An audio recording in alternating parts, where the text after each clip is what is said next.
Hello, hello, hello.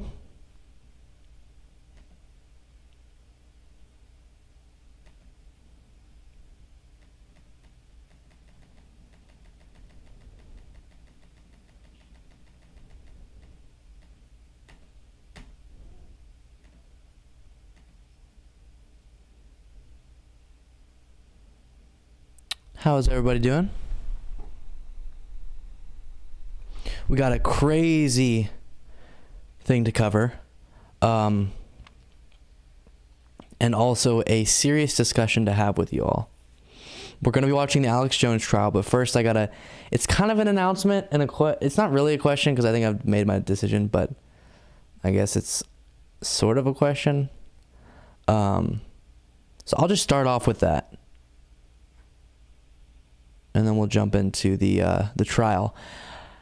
So based on viewership and engagement with my daily live streams, it seems all of my audience pretty much just watches clips. So it doesn't seem worth it to live stream my show each day. And I'm thinking about stopping.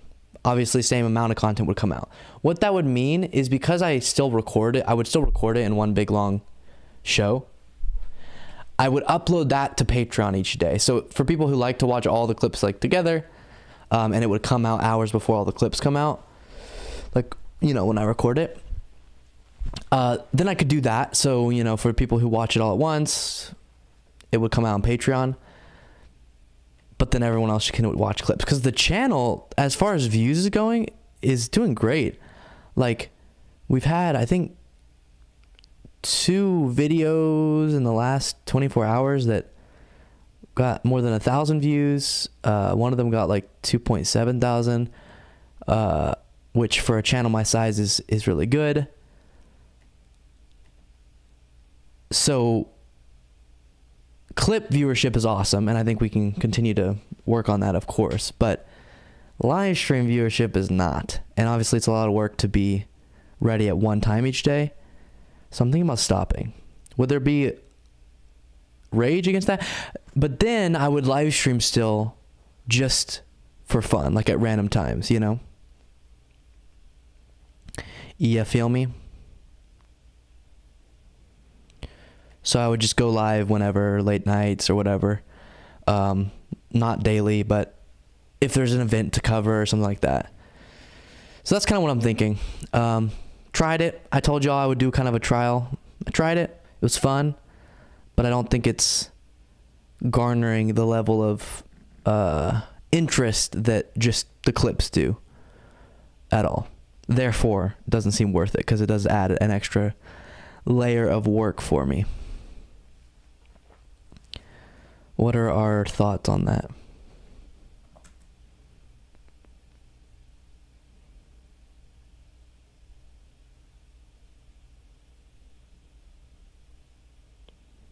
Just live stream when you record your show? But then I gotta Jin Long Yang, thank you so much for the super chat. Said keep up the good work. I appreciate it. My point is,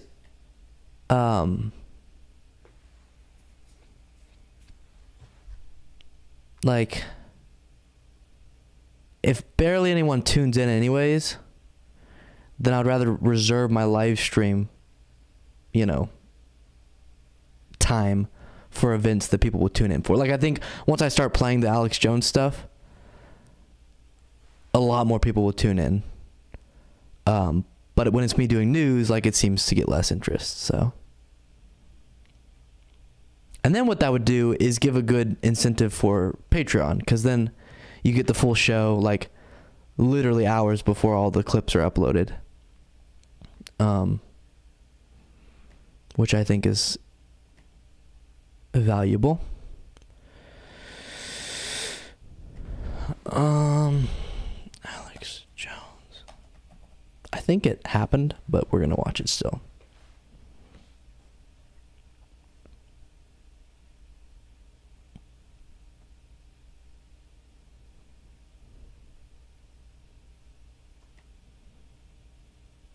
You do you, boo? Okay.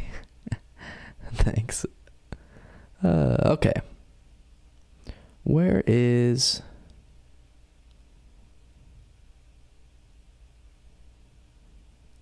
this? Here we go.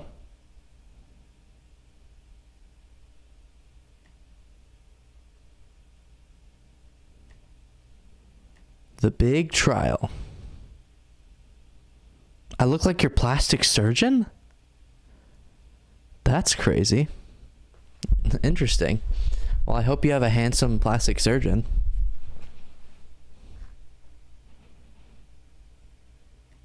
He'd written some books on that, seemed very cogent and intelligent.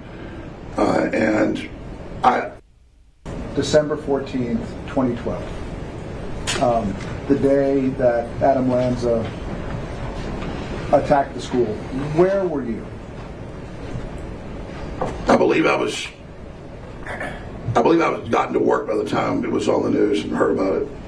I don't remember the exact details. I just remember it was just like unbelievable. What was your feeling when you saw what had happened? Anybody would have just shock, especially if you have children, and I, of course, already had 3 children then, that something like that could happen, and that somebody could do something like that, and that just that it was possible. It's hard to believe. Why did you choose to cover Sandy Hook at all? I mean, it was a top story in the country, and a lot of powerful forces were also using it to blame gun owners in general. And so a lot of people had resentment that they hadn't done anything illegal with a gun, and they were being blamed for it collectively. So there was a lot of anger. Back then, the show was more driven to calls, so we would open the phones up, and people were predominantly, I think, for a few weeks calling in about it. As you sit here today, do you recall about how much coverage InfoWars gave to the Sandy Hook school shooting in 2012? I would have to see notes, but I think it was like 2.5 hours. I'd like to move into 2013. In terms of the Sandy Hook story, what was going on in 2013? A lot of pushes to restrict gun ownership. I mean, just a lot of political fighting going on. During that time, you interviewed Steve Pachenik about the story. Why did you pick him? Did you reach out to him? Did he reach out to you? How did that? I reviewed the video, but it was... To clarify on my live streaming thing, I'll put it this way. Compared to the size of my channel, back when I would only do live streams when there was something to cover and it wasn't just the news, the live streams would get good viewership. I think now, because I'm live all the time and people tune in, it's just like me doing the news. They're like, oh, when I see he's live, I'm not going to hop on. If I reserve me being live for things that are of particular interest to the audience, then I think will garner more interest in them. And then obviously my show, people like in clip form, which I agree with. It's a little faster pace and stuff. Cool. A few weeks ago, I mean, I believe he was on other subjects, and I believe it came up, and then I believe if this interview you're talking about, I think I argued with him about it being totally staged, and then I found that hard to believe. During that time, not you, but another host interviewed Dr. James Tracy. Do you recall that? Yes. Do you know why James Tracy was interviewed? It was a big topic on the internet, and I mean, the host usually set up their own guests. I don't think I watched it at the time, but I saw it later.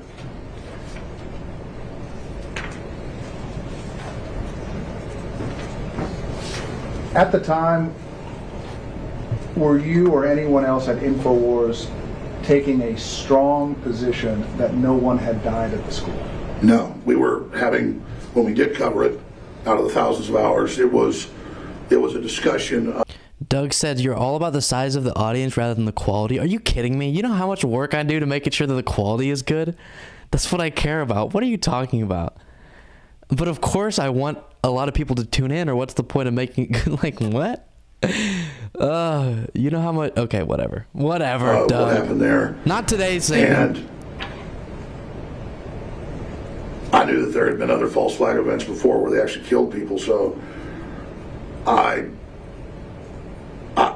still in general thought that was what was happening. And one recent interview, Pachinik he was a psychiatrist. You look this up, there's like London Guardian articles about it, who was involved in some stuff in Europe, knew about Operation Gladio, and had been involved. What's Operation Gladio? That's a declassified NATO stay-behind network program in Europe, Eastern Europe, Western Europe, Southern Europe, to stage terror attacks and blame it on the Russians during the Cold War, Operation Gladio. And Pachinik had been involved in operations dealing with the response to the kidnapping of the Italian Prime Minister and things like that, and the Red Brigade. And so I knew that he was, on record, an expert on false flags. Let's move into 2014. The comprehensive report written by Detective Dan Jewis was issued or released around that time, December 2013 or early 2014. Say that again, please. We've had testimony that the comprehensive report written by Dan Jewis, the detective for the Connecticut State Police, Yes. was released to the general public in either very late 2013 or early 2014. Why didn't that end all discussion? I don't remember all the specifics. I know that it was a topic that the public was interested in, so it would resurface from time to time. It was not one of our main topics. Our main topics were wars and surveillance and police state. But I do remember that they said a lot of it was, quote, still classified and redacted. I do remember there being a controversy about that, and that was what made some people still think that they were being lied to about what really happened there. Let me ask you, before we move on into 2014, if you recall, approximately how much time did InfoWars devote to the Sandy Hook story in 2013? I actually went over and have some notes. If I'm able to look at those, I could give Would you. those refresh your recollection? They would. So I don't want to say the wrong numbers. Copy of that. Yeah, so he literally walks around, as he's exiting the trial or whatever, somewhere in the orbit of the trial, with a piece of duct tape on his mouth that says "Protect the First." Like, come on, bro. You terrorize these people with your words. So yeah, there's repercussions. Free speech goes as far as to when you start harming people, where they're having to move homes because of your harassment. I believe that was it entered evidence that you told me I need to review. You also told me to review the rules. Without saying what I told you to do. Yes, I reviewed that. And did you take some notes based on your review internally to refresh your recollection as to what had happened? Yes, I did. Okay, I rewatched them too. Would it help you to refer to your notes in terms of time periods? Yes, please. Yeah, I'm going to object because of the discovery order that you have entered, which establishes that is not a complete list of videos, nor could it be used to refresh his memory of what the complete list Yeah, actually, could you approach both of you, please? So they're trying to decide if he can use notes, I guess? Why not? What would be the downside of that? I don't understand the problem.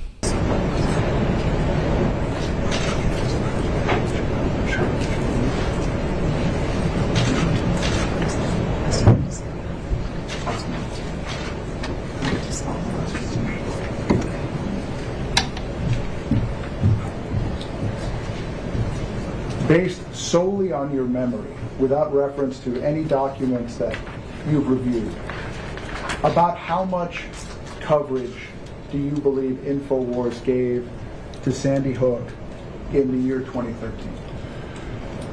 I believe it was 4 or 5 hours, less than 0.1%. So let's talk about 2014. You started. Why is he having to do it all based off of his recollection? Wolfgang Halbig came on the show for the first time. I believe so.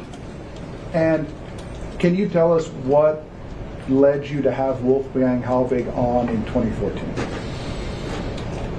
He was on a lot of shows, and he had a group of bullet points, and my producer set him up on the show, so I had him on. At the time, what, if anything else, was going on in your life? My family was falling apart. I was in a divorce. Sustained.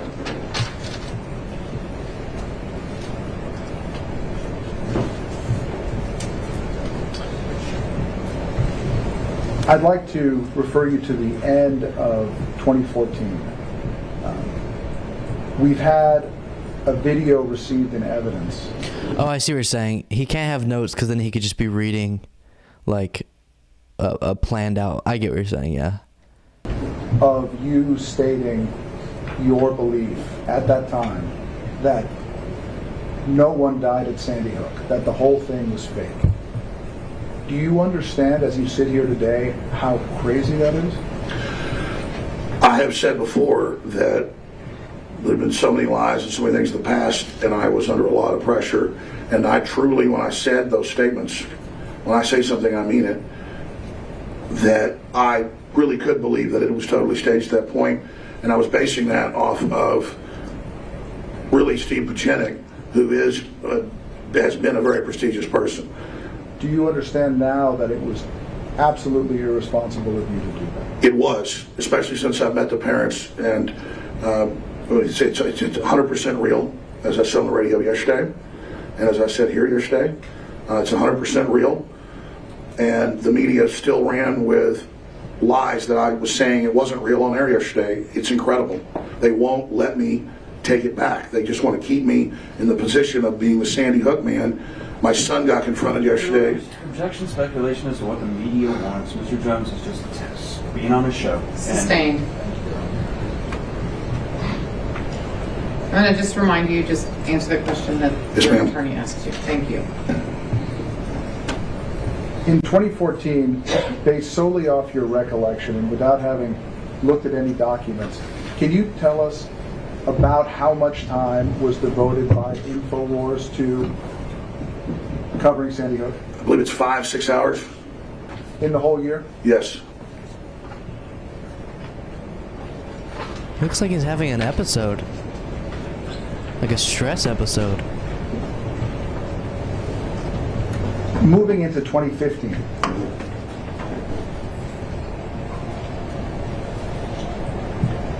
At the end, or at the middle of 2015, in July 2015, you stopped, InfoWars stopped covering Sandy Hook. Yes. Why did you stop? Because Halbig was saying that I was involved in Sandy Hook because I wouldn't have him on, and I started finding out that some of the things, that the anomalies they had put forward weren't true. And I had just ended my divorce and just kind of got my head cleaned up and stopped drinking for a while, and realized that it probably did happen, and I was probably, there was a good chance I was wrong. So I started basically trying to walk it back long before I got sued, because I wasn't sure that I was right anymore. Not everything's a false flag. Not everything is staged.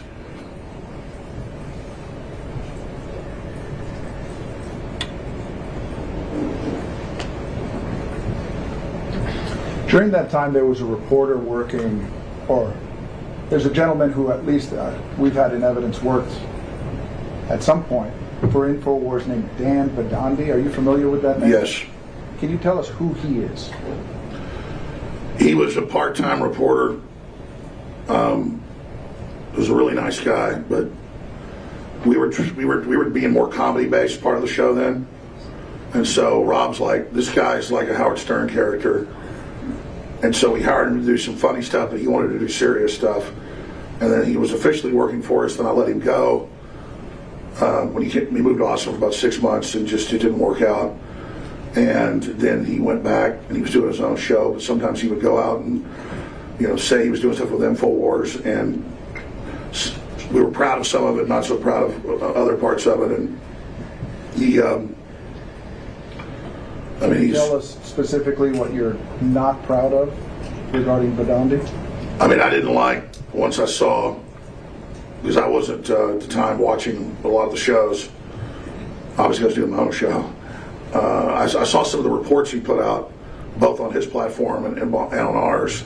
And I remember saying, that's not how we want to handle things. If he's going to do that, tell him don't do that. And then I began telling the crew, no more Sandy Hook. Just don't cover it. In that first half of 2015. Just to be clear, going from lying about it to not covering it is not okay. You have to go from, if you lie about it, then you have to come out and clearly do extensive coverage on how you were wrong. You can't just stop covering it, or people will think you just moved on to a new story, but you still believe that. Before you shut it down, do you recall approximately, based off your memory, how much coverage Sandy Hook got? I don't think it was much. I don't remember. I wrote it down, but I know that for 16 months after that, we didn't talk about it any. 16 months? That's what my memory is. Yes. Let's talk about 2016. Was that an election year? Yes. How did the election affect InfoWars? Before, we'd been seen by the right wing as leftists, and by the left wing as kind of crazy libertarians, but I was popular with populists everywhere. So I was popular with land rights groups and anti-police corruption groups, and it was really well known for being anti-police brutality at that time and anti-war. And as soon as I got involved thinking that Trump was an outsider, I got what politics is really like, and I got thrown in the deep end of the weaponization of politics and experienced what that was like at a very, very personal level. And how did the Clinton campaign weaponize InfoWars Sandy Hook coverage? Well, they looked at, the media went with, okay, this guy's bombastic, he's colorful, he said a lot of wild stuff. We're going to use that and say he's Trump's brain. And then all these shows said, Alex Jones tells Trump what to do. And people believed Your it. Honor, object to that hearsay. Okay. Sustained. What Can't tell us what anyone else has said. okay. There are few exceptions that I do not think will come up in your testimony. So if somebody else said it, you can't tell us. Okay. Based on your participation in the campaign, just being in the country at the time, can you tell us the volume, from your perspective, of campaign ads linking you to Sandy Hook? In the last 2 months of the campaign, I'd already been a big part of the Clinton campaign, tying me to Trump. And then they spent a huge ad buy for 2 months talking about me, playing edited clips of me. Objection. He doesn't know what their ad buy was or how huge it was. This is just absolute speculation. Speculation. Thank No, you. it's in the- Just sustained. Sustained. You can't do that. How did you feel about that? Well, when I read in the newspaper, there was a $28 million ad buy. Don't say what you read in the So- newspaper. Just tell me how you felt. Things that you have read are also hearsay. Okay. Because you didn't say them, somebody else said them. Okay. Right? A writing is speech. Do not tell the jury anything that came from someone else Okay. that you've read or heard. You have to disregard that sentence. Okay. Go ahead. How did you feel about the advertising that was happening, the political advertising that was happening regarding you and Sandy Hook? I felt it was highly deceptive. So this is his lawyer, I guess, questioning him. I wonder when it gets to the other side. I felt it stole my identity and was building me into a monster as a political tool. And I wanted my identity back and did not want to be tied to the twisted things that they were saying I did by making me the Sandy Hook man. And I wanted to be able to try to set the record straight because it wasn't just hurting me, it was hurting my family. And I also realized that it was going to get other people, or possibly to make it a big issue. And it did. It made it bigger. It made it 1,000 times bigger than it ever was when other people covered it. It was just huge. And I had people on the street, shopping malls, grocery stores, saying, "Stop talking about Sandy Hook." Objection, hearsay, objection, non-responsive. Sustained. You made a video in November of that year. Do you recall that? Yes. Called Final Statement on Sandy Hook. Yes. What was your purpose in making that video?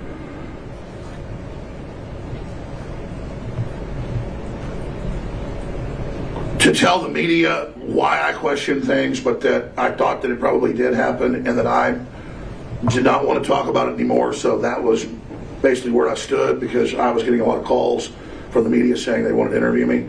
And I was saying I don't want to talk about Sandy Hook. As you sit here today, do you realize what a mistake it was to allow yourself to be baited into making that video? I feel I was completely baited, not just that time, but many other times after, and just caught in this situation where I've been basically typecast as someone that runs around talking about Sandy Hook, who made money off Sandy Hook, who was obsessed with Sandy Hook when it was less than 1/10% over those 6 years of what we covered. And so it's extremely frustrating. It was frustrating then. It's infinitely more now. In 2016, how much coverage did you give to Sandy Hook? I believe almost none. That video? I think in my notes it's like 20 minutes or something. I'm not sure. Let's go into 2017, and I want to ask you some questions about Megyn Kelly. Did you know Megyn Kelly before 2017? No. How did she approach you? She kept calling my cell phone. And at some point, without telling us what she said, did you agree to the interview? Yes. About how many phone calls did it take before you agreed? I don't remember. A lot. Why did you agree to the interview? Because I was told that I would be allowed to say that I thought Sandy Hook happened and apologize to the families. And did that turn out to be the case? No. Tell us about the process of filming the profile. How did that go? She came to the office at about 9 a.m. and we were done at about 10 o'clock at night. And then I was like 3 minutes of the program, all edited together with jump cuts. What's a jump cut? It's like with the refrigerator magnet game where you can move the words around however you want. And when you know you got jump cuts, because the shots keep changing. And we're talking every 4 or 5 words being jump cut so that it would make it appear that I wasn't sorry or that I wasn't sad about it and that I was continuing to do it. Do you recall around when did the filming occur before or after April of 2017? I believe it was in April. When you realized what was going on, did you make a video addressing the media and what had happened?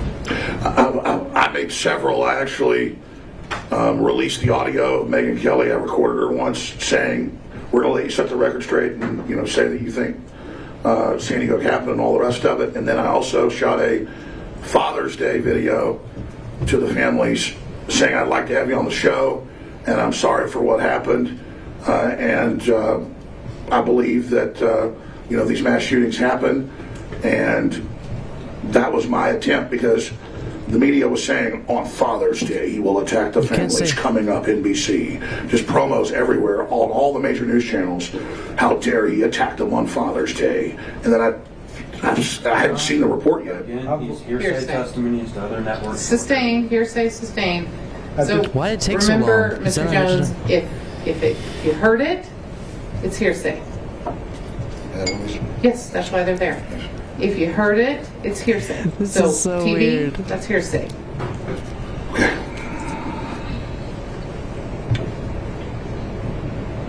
There are some exceptions, but I don't think Understood. any of your testimony is going to qualify for an exception.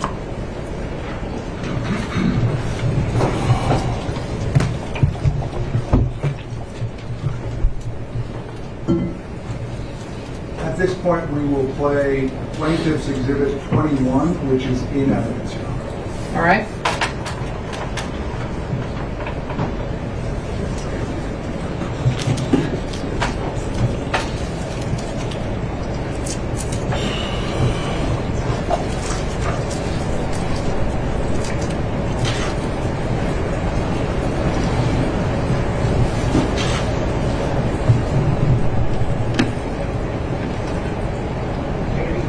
Didn't happen. When I explained to her both sides of it, and I explained that I only had debate. I'm sorry, I'm just trying to get the volume to work. Sure. All right, let's try it. She makes it sound like I'm saying Sandy Hook didn't happen. When I explained to her both sides of it, and I explained that I only had debates and looked at the full story. This is the heart of 1776.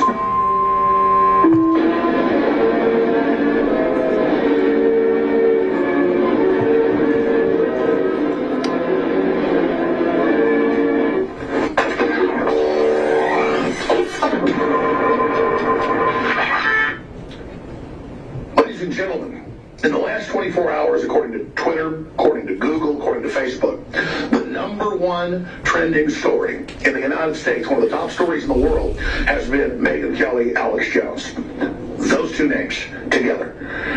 Now, you would think that having this huge firestorm controversy taking place, MSM would actually interview me or would actually go to the live feeds and videos that I put out concerning the controversy. But they won't do it.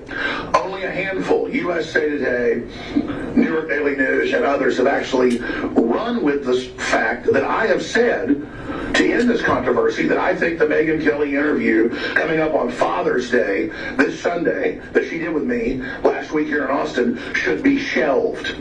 Now, the reason I say that is Megyn Kelly misrepresented my views and where I stand on Sandy Hook in the edit for the promo piece she put out, and I'm sick and tired of it. And I'll break more of that down in a few minutes. But notice the big secret here is hidden in plain view. I put out a video a year ago saying I believe Sandy Hook happened. I put out a video 2 years ago saying I believed it leaned towards the official story being at least partially true, though they had some PR firms there and were trying to exacerbate and use the crisis. As Rahm Emanuel said, don't let a good crisis go to waste. And they will never actually quote what I said. They will take a devil's advocate statement I made out of context. Hillary Clinton ran ads and the campaign featuring me, very manipulated and edited. It's ongoing. So imagine this. I have come out and said again in a video yesterday and the day before, 2 different new videos, that I believe Sandy Hook happened, and they will not run it anywhere but 3 publications when there are thousands and thousands and thousands. Number one story. Now think about that. That is the deception. What are they doing here?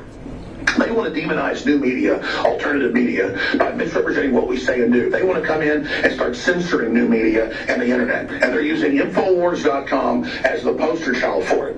And if they're able to do it to us, they can do it to you. Now, some will say then, well, then why are you saying pull the interview if they're trying to misrepresent you in MSM to restrict your speech?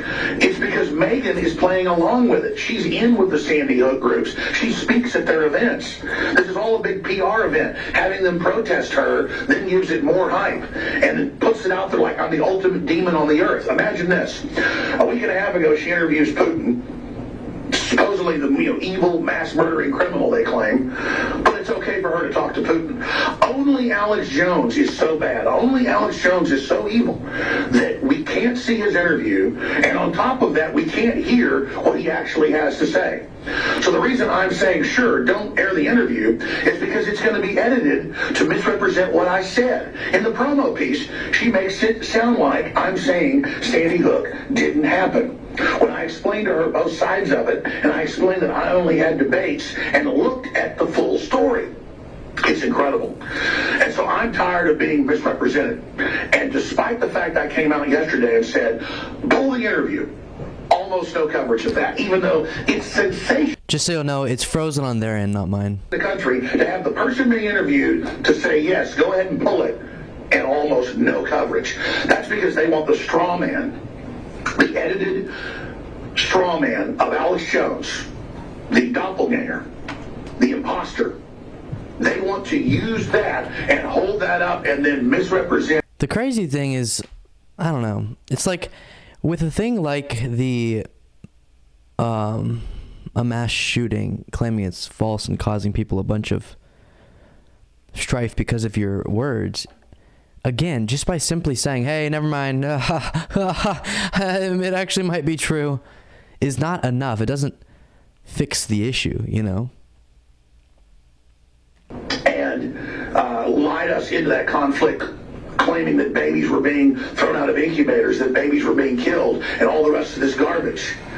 And that we can't just sit here and trust an MSM that has shown itself to be such incredible liars. Why is this happening? This is happening because dinosaur media, the term I coined, is in crisis. It's falling apart. The dwindling water holes they have of corporate money are evaporating, and new media that questions their lies in real time is popping up everywhere. Just today on Infowars.com, there are tons of links to mainstream media being caught interviewing actors, interviewing political consultants, and claiming that they were just people on the street. There's new articles coming out with a little boy that was bombed in Syria, supposedly by the Russians. Wait, is his thing, you can check on my website for proof that this is happening? And his family coming out and saying it was actually ISIS that bombed them. I mean, everything they say is being reversed. Everything they promote is being disproven.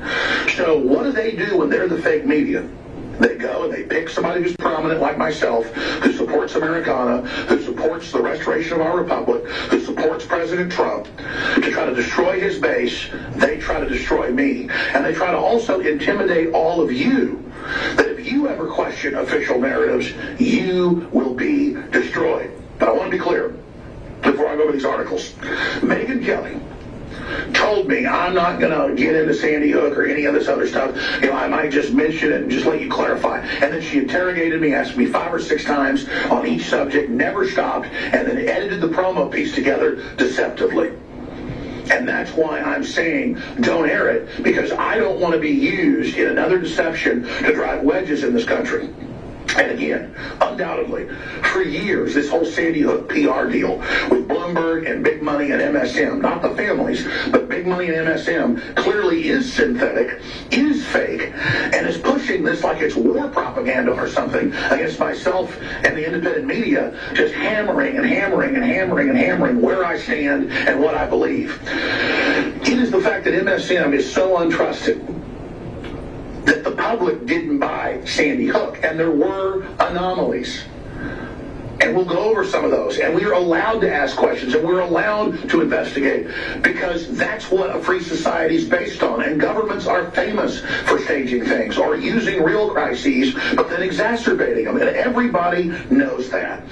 So again, all they're doing is building us up. We're getting more traffic. traffic, more viewers, more supporters. We're selling more products. We're getting more sponsors knocking down our doors, which shows how pathetic MSM is.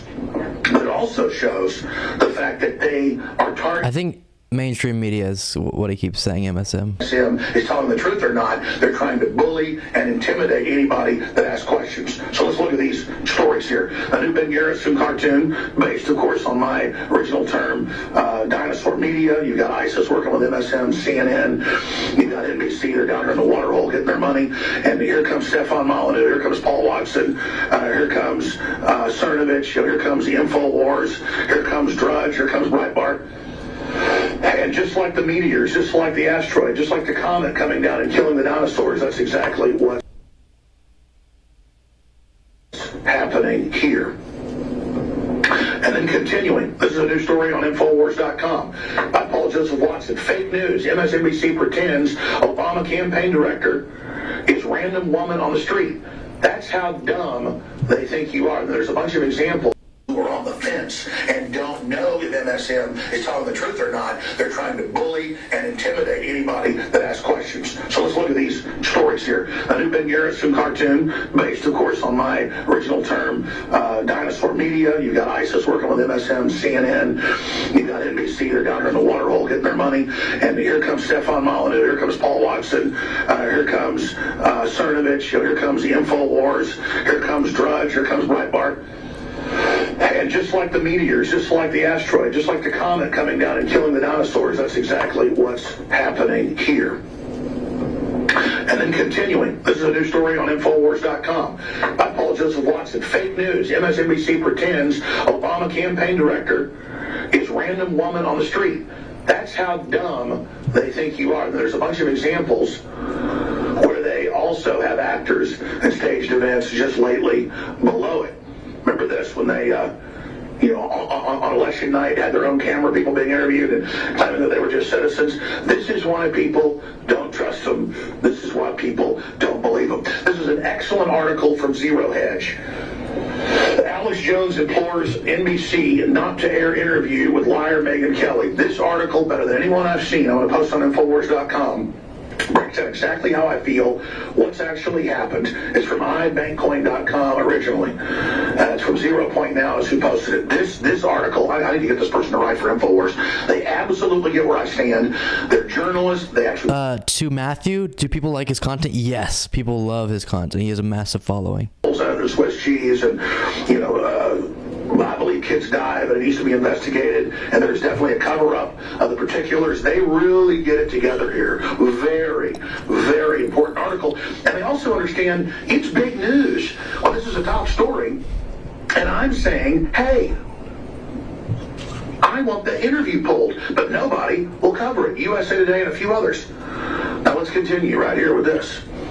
Again, this computer's locking up. Maybe that'll shut down here in just a minute. The point is, ladies and gentlemen, the globalists are absolutely panicking right now. And when we come back from break here in a few minutes, I will get into some more of the history and some more of these articles and go over documented cases where our government claims kids are being killed when children aren't being killed.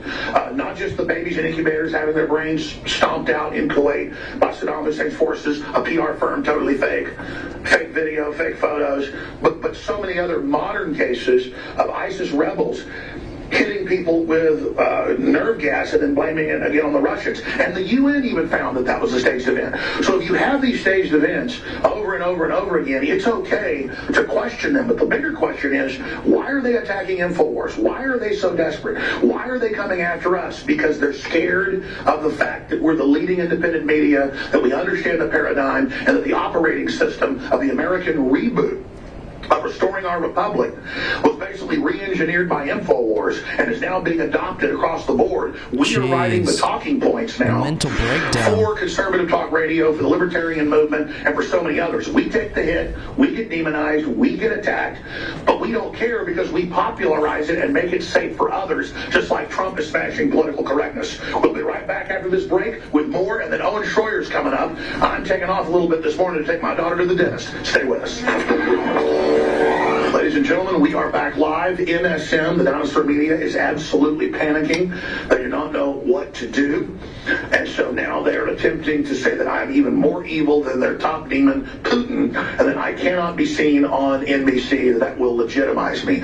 No, actually, that will upset our listeners and folks that absolutely hate MSM. The only reason I would go on it would be able to reach out to people that are still in the Matrix and also experience the deception of Megyn Kelly for myself, which I did. Megyn Kelly needs the alternative media. They need us, not the other way around. She needed this publicity.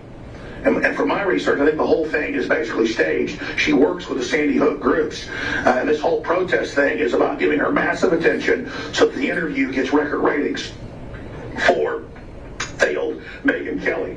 Megyn Kelly dropped as host for Sandy Hook Group's gala over Alex Jones' interview. See, she's deep in bed with this. And Bloomberg admits he's used the Sandy Hook groups as a red shirt to wave around to demonize the Second Amendment and then blame all gun owners for the deaths.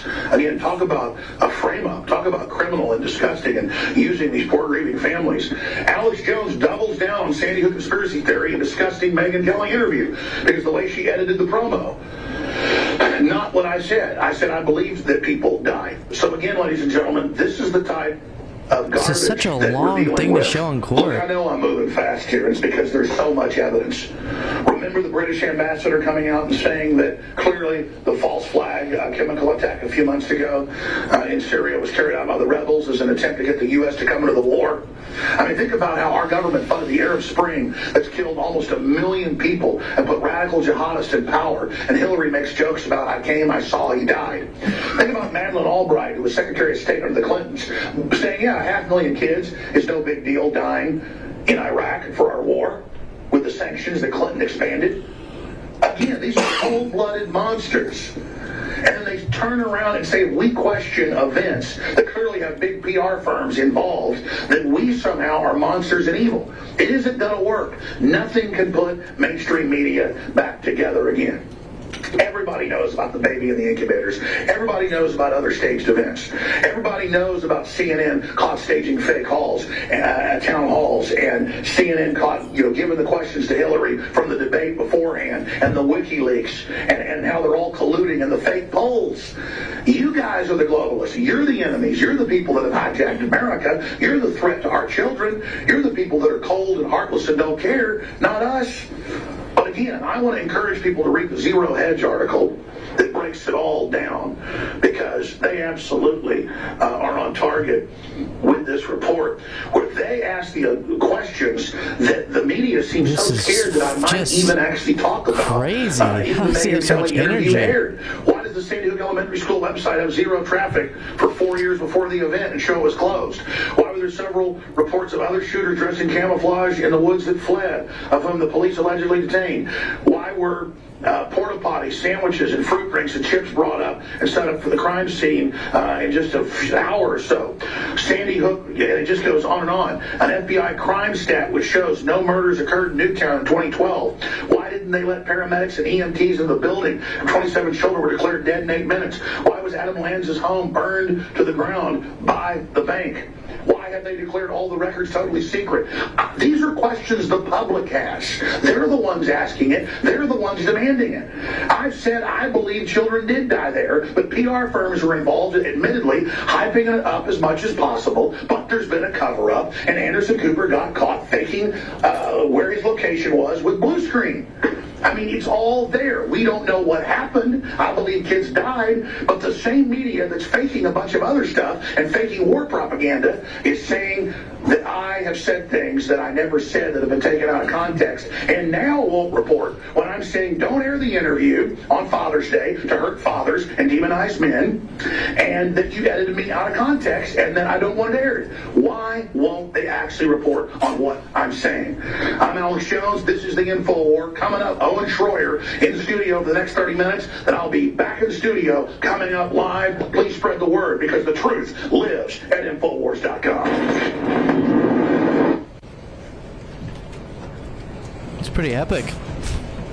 At the Jeez. time you filmed that segment, had you ever Thank you, James. heard the name Neil Heslin? I don't believe so.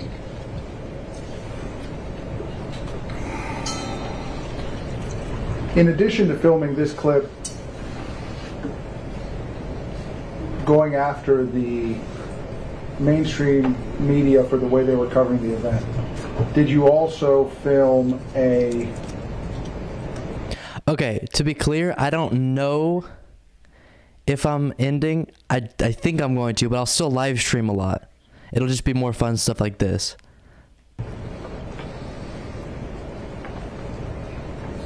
Because I wanted the families to know that I believed their children died and I was being used as a pawn, like putting two pit bulls in a cage to have us attack each other.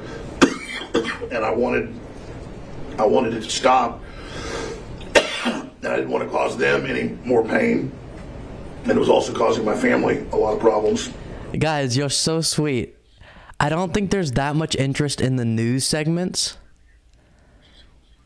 So, or in live form, so I'll put those out just in clip form, but I'll still do live streams where I do fun stuff like this. Oh, I'm sorry. Not that this is fun, but it's interesting. That's why I shot the Father's Day report.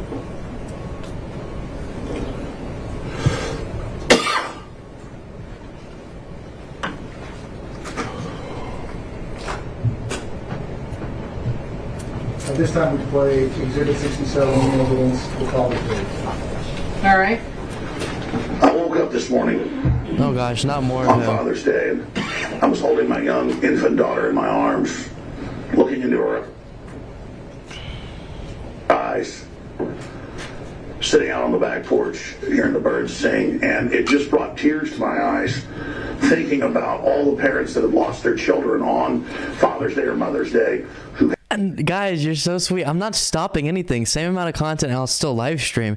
It just won't be like a live show where I do news at the same time each day.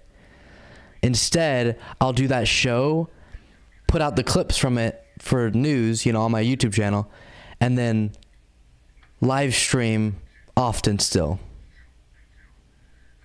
I'm going to be just as active, same amount of content. Does that make sense? Like, I'll just record the show, not on a live stream, put out clips. Yeah, and then on Patreon, I'll put out the full show early before the clips get uploaded. But you can get all the same amount of content up on the channel. And then I'll do live streams still, where it's just me having fun, but it's not prepared. Like, it's stuff like this. That's what's best for audience, I think, based on what I've monitored over the last couple weeks.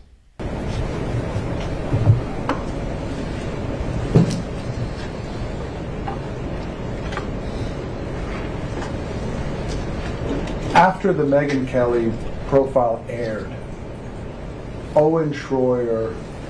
Yeah, I'm not going anywhere. If anything, I'm going to start doing more content, for sure.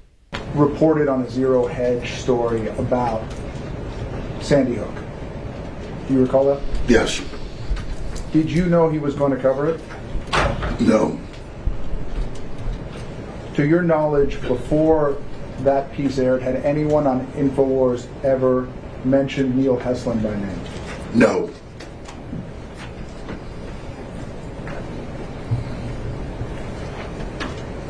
Why haven't you fired Owen Schroyer for airing that segment? Because I asked him why he did it, and he's testified that he wasn't denying his son died. He was saying, why did Megyn Kelly put two conflicting things out, obviously knowing journalistically that would stir up a larger debate. And also, go ahead. You know, though, that the gist of that report, as found by the court, was, as found by the court, defamatory to Mr. Heslin. Well, it was not my intention. I didn't know that. And Owen, it's his opinion that he didn't mean to be that way. And also, Owen came to work after I put out the directive to not cover Sandy Hook anymore. And it was an oversight that while they're just printing out hundreds of articles and bringing in newspapers for the host to look at, you're not told cover this. They just bring in news articles and stacks of things. He saw that, thought it was interesting, and covered it. And I don't think he intentionally in my view, I understand the judges said that that's the case, but I know that's not the case with me. And Owen's a really classy guy and really is sad about what happened. So he would never, in my view, want to do anything to just randomly hurt people. I didn't even know who Mr. Heslin was, never said his name. He's a really nice person now that I know him. His ex-wife's an amazing person, very, very touching what she's doing. I really support, I'd like to work with your network. I agree we've got to choose love and fix this evil that's ripping our country apart.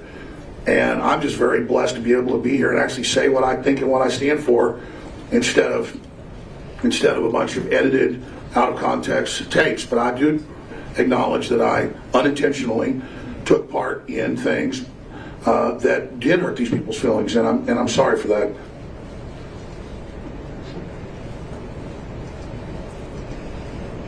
To your knowledge, did you make money off of your Sandy Hook coverage? No, we lost money. It really hurt us with a large part of the audience. And Paul Watson basically ended up quitting over it. And you'll say you cannot get sucked in by Pachinik and by all this. This is not, this is not good. And around the time that happened, I guess 2015 or so, I listened to him, but it was just like a cold sore. Thank you for all the comments. Y'all are awesome. Again, I'll still be live streaming often, but it'll just be, whatever and whenever. But then clips will be consistent. I almost didn't air the tape of the head of the state police saying there's a cover-up in Uvalde. I'm sure children died, it's terrible, but I'm like hands off now because I don't want to be sucked into this black hole of mass shootings anymore. Let me, we've had some testimony about 2018 deplatforming of your business. What has that meant in terms of your audience reach?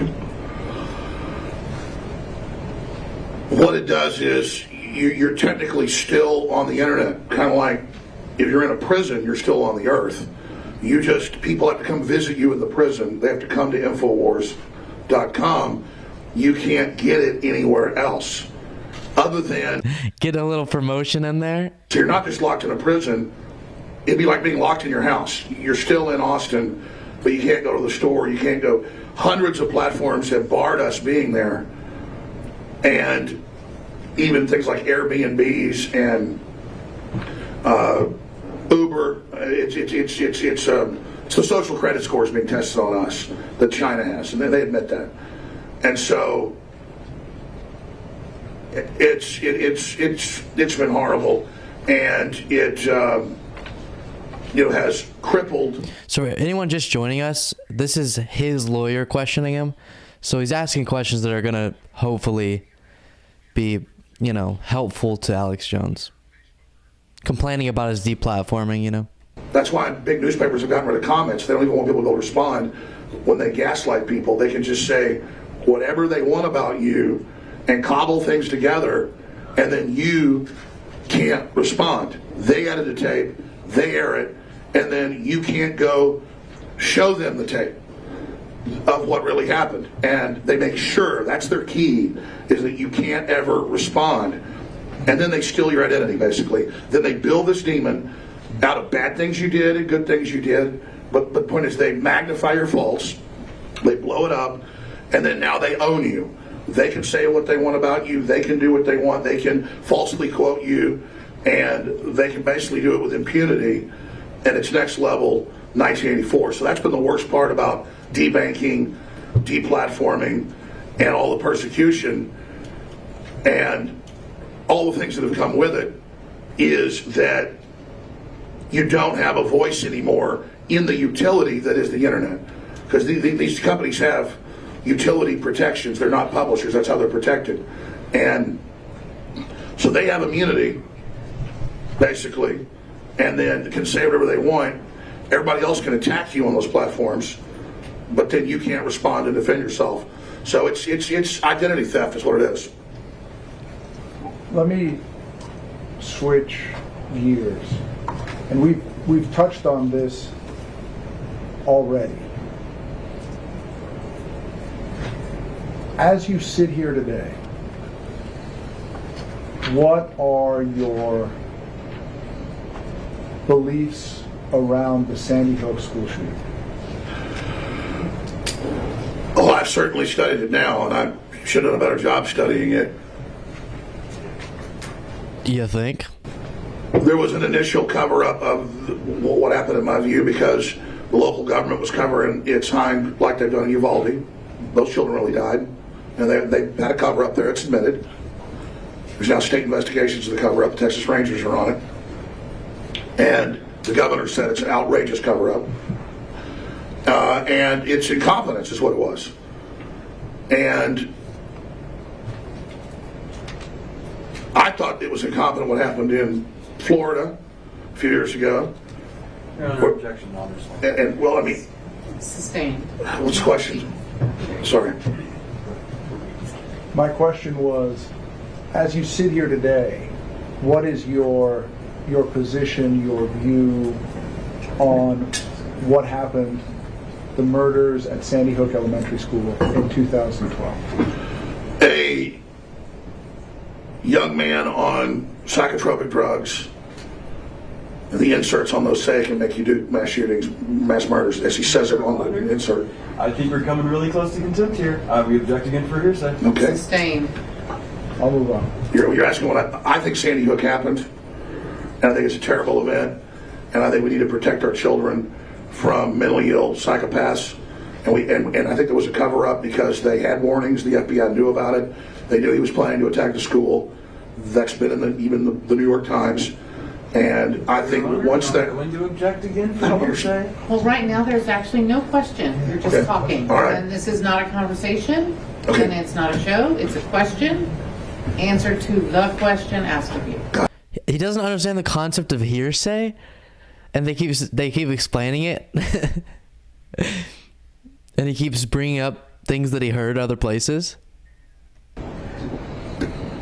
I want you to tell the ladies and gentlemen of the jury what it is that you're trying to accomplish with InfoWars.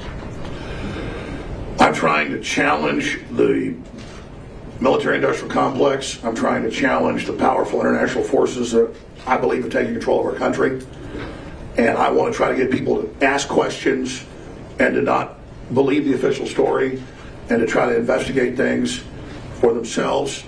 And I'm trying to promote American values of the First Amendment and of the people's right to think and to make decisions on their own, and for the public's right to be able to listen to what they want to listen to and watch what they want to watch and read what they want to read. And that's really what, in my view, this is all about, is the worst speech out there is, even if you disagree with it, even if it's the KKK and horrible people like Nazis, I want to protect their right, because if we take their right of speech away, we're going to end up all losing our rights. It is more than a slippery slope.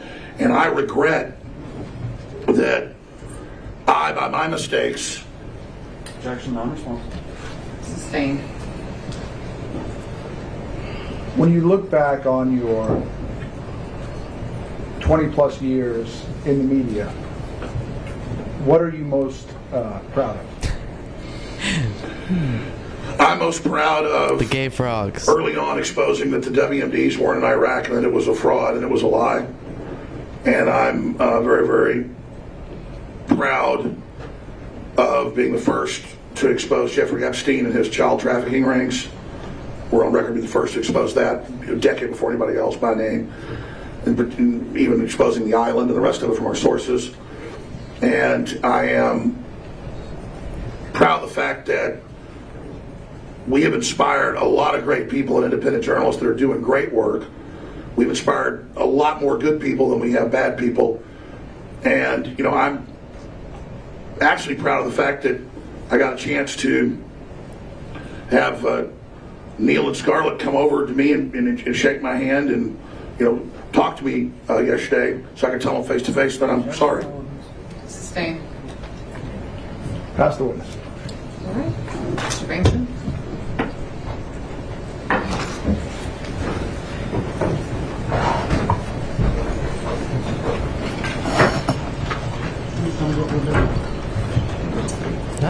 Sorry, guys.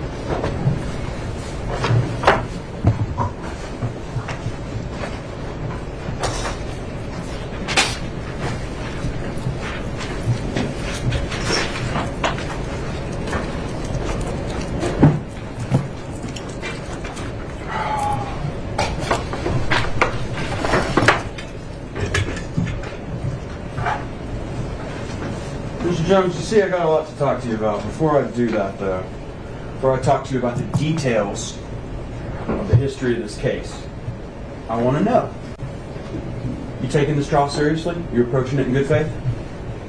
Absolutely. Okay. The truth is, you and your company want the world to believe that this judge is rigging this court proceeding to make sure that a script, a literal script, is being followed. Oh, That's it's what going you want the down. world to believe, right? For real. Aren't I barred from talking about this? I'm asking you the question, Mr. Jones. Answer The the way court works is you answer a question until there's an objection. question. Let me Okay, ask you the question again, Mr. Jones. Make sure you understand it very clearly. You and your company want the world to believe that this judge Is this a question? is rigging this court proceeding so that a script, and I mean a literal script, is being followed. That's what you want the world to believe. That's what InfoWars wants. I believe when you're given a court order that you cannot say you're innocent, that's not America, and the court order's right there on the table. I've been told I can't say I'm innocent. So you need to answer the question that is asked. I asked you this question. Yes or no, that's what you want the world to believe. No, I believe the jury's real, Okay. and I believe that I'm innocent until proven guilty, and I believe a jury should decide my guilt. Your Honor, at this time, we'd like to offer a clip from InfoWars on Friday from the purposes of impeachment in which those exact words were said. All right? You have an objection? I haven't seen the clip, Your Honor. Do you want to see it before we play it? I would. All right. How long is it? That one in particular, I think it's about 15 seconds. Can you... Is there some way to watch it without making the whole jury leave? I guess we can maybe go outside the courtroom and Mr. Reynolds. Do you have the ability to do that? Is it... Do you have the ability for me to show it to us? Police. Do you think that's not going to pose a problem? Needs the context. Yeah, it'll take her a minute to unplug and plug back in. All right, well, why don't we do this? Why don't we go ahead and let the jury take a morning break, so 20 minutes or less, maybe 15 minutes, and we'll make sure we get through as much that has to be done outside of the jury as possible before you come back. So go ahead and take your break. Remember my instructions. All right. Okay, let me skip forward because we are not. There we go.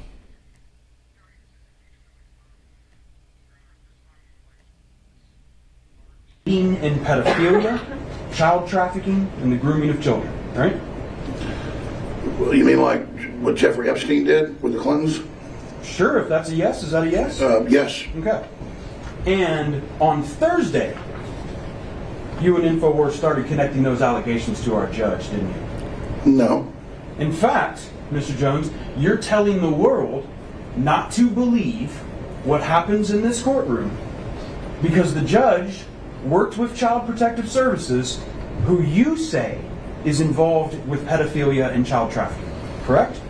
Not all of it, but it's the Texas Youth Commission got caught doing it, and there's been a lot of that here. I'm not asking you that, Mr. Jones. I'm asking you, you're telling the world not to believe what's happened in this trial because this judge is involved with CPS, who is working with child traffickers and pedophilia, correct? No, Look at her. that's not what I'm saying. Okay. Your Honor, at this time, we would like to show a clip from Mr. Jones' show on Thursday where those words are said. For impeachment For purposes. impeachment purposes, yes, Your Honor. I'd like to hear the clip. All right. Do we have a system or does the... Okay. Yeah, it's not going to come up on. So, what is being debated, or I guess what he's the Alex Jones' parents' lawyers claiming is that Alex Jones is trying to connect the judge to child sex traffickers. That's right next to him, ruling in this case. Ew.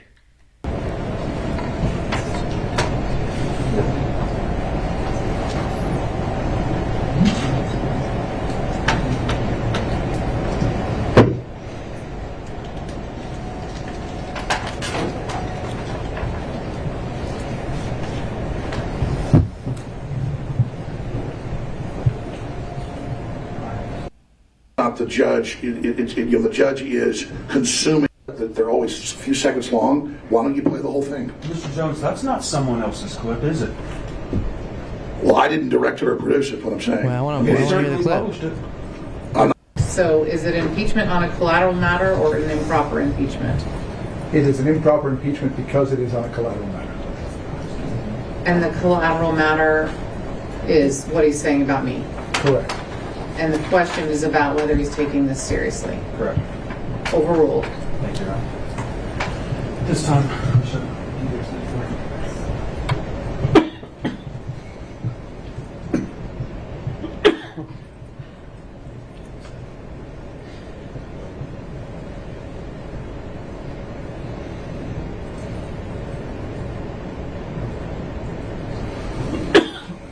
Judge Maya Gamble comes from CPS, who has been exposed for human trafficking and working with pedophiles.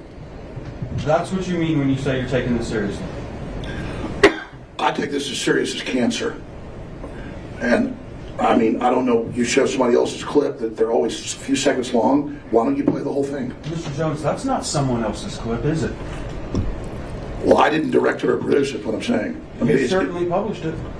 I'm not standing behind it. I have to see the full thing. So you don't stand by the things you publish about our judge on your show repeatedly, day after No, I day. said I don't not stand behind it. I need to see not just 5-second clips. Well, we can talk about what you said before that. Can you and play? after How that. long's the clip? Can you play the whole clip?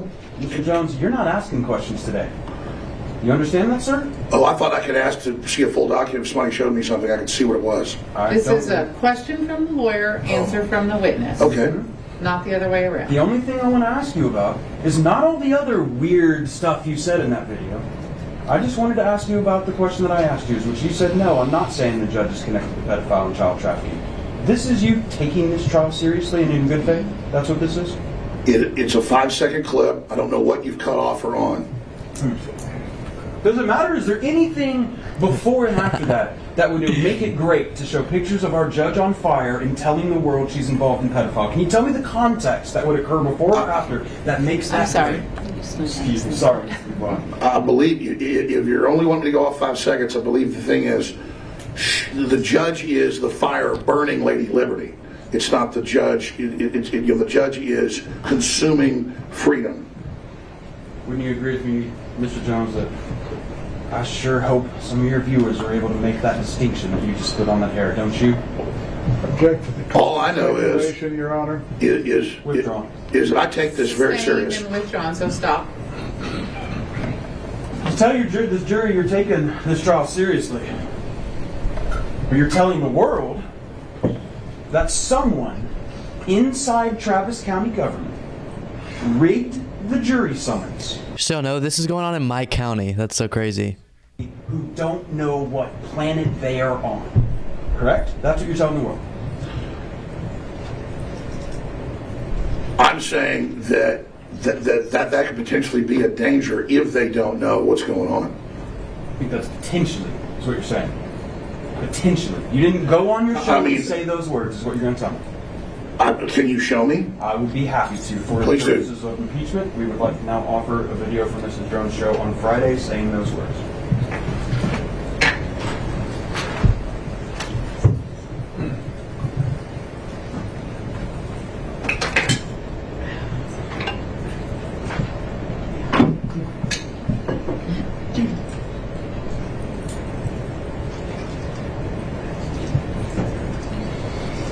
So Larry, he's not going to get any time. This isn't a criminal trial. This is a defamation. So he would just have to pay a lot of money to the parents. I don't know if there's a mechanism to just rule that he can't broadcast. I don't think there would be, unless obviously he was in prison, but this is not a criminal trial, so that's not really what's being debated. I should go down to the trial. You're right. Oh, that would be crazy.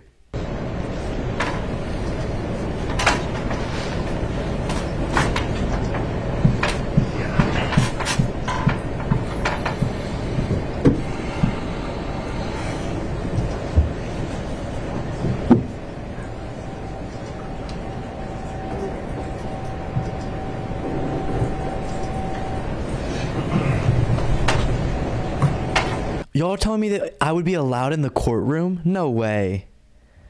Not with this public of a trial. If so, I'm going.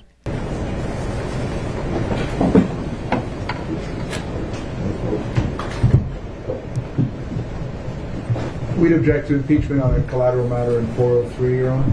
Overruled. This time, let's go ahead and play that video PDF certified.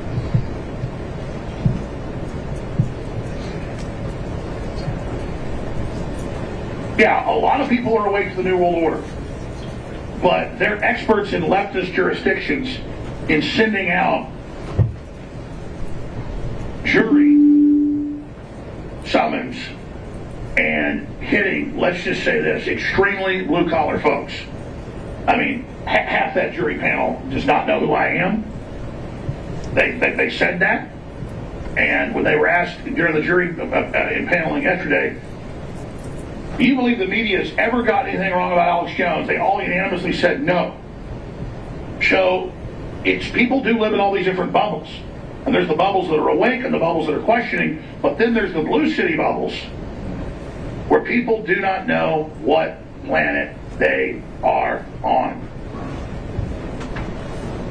Mr. Jones, you don't like that this jury is made up of blue-collar folk. You think that's wrong? No, I don't think that. You don't think they know what planet they're on? I'm saying some people, like you said in your opening statements, that live in bubbles. We all live in bubbles. And if people live in a mainstream media bubble, they might not have ever seen what I really say or done. That's what I was saying.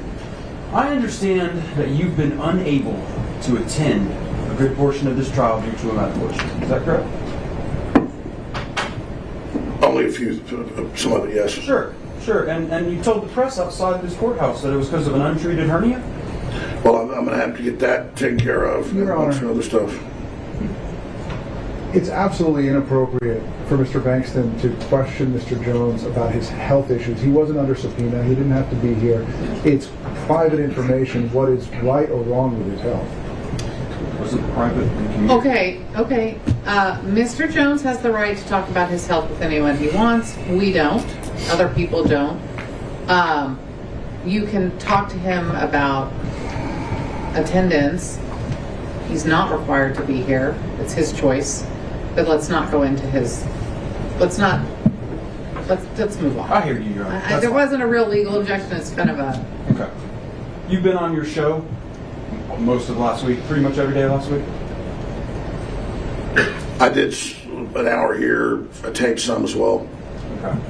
And you've been screaming and yelling on your show, right?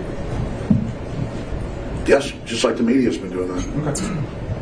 Haven't been coughing on your show, have you? All these coughs in court, they don't happen on the full hour of your show. You don't know. Don't do that. No. And I've got cough drops right here in my pocket. I've got laryngitis and a torn larynx. I mean, it comes and goes. It starts burning, and then it's uncontrollable. And I have actually been coughing a lot on air. If you guys have been watching my show, we'll have a cough button I can step on and cough. There's a button I step on, and I've been hacking and coughing. It's 100% real. Sure. You were talking about how you've done thousands of hours of programming, right? More than that over the years, yes. Not all of it's been about Sandy Hook, right? You talk about a lot of other stuff, right? Oh, in our estimation, over 99+% has not been Sandy Hook. I want to talk about some of the other stuff. Boston bombing. You said it was fake, a DHS stroke. Your Honor, we're going to object 403. No relevance to Sandy Hook. We can get into it some because it's been already introduced. Some. Well, I'm going to show the pattern here. Talking Boston bombing. You've been telling the world, fake, not real. A Department of Homeland Security drill, right? There was a drill. I think real people got bombed.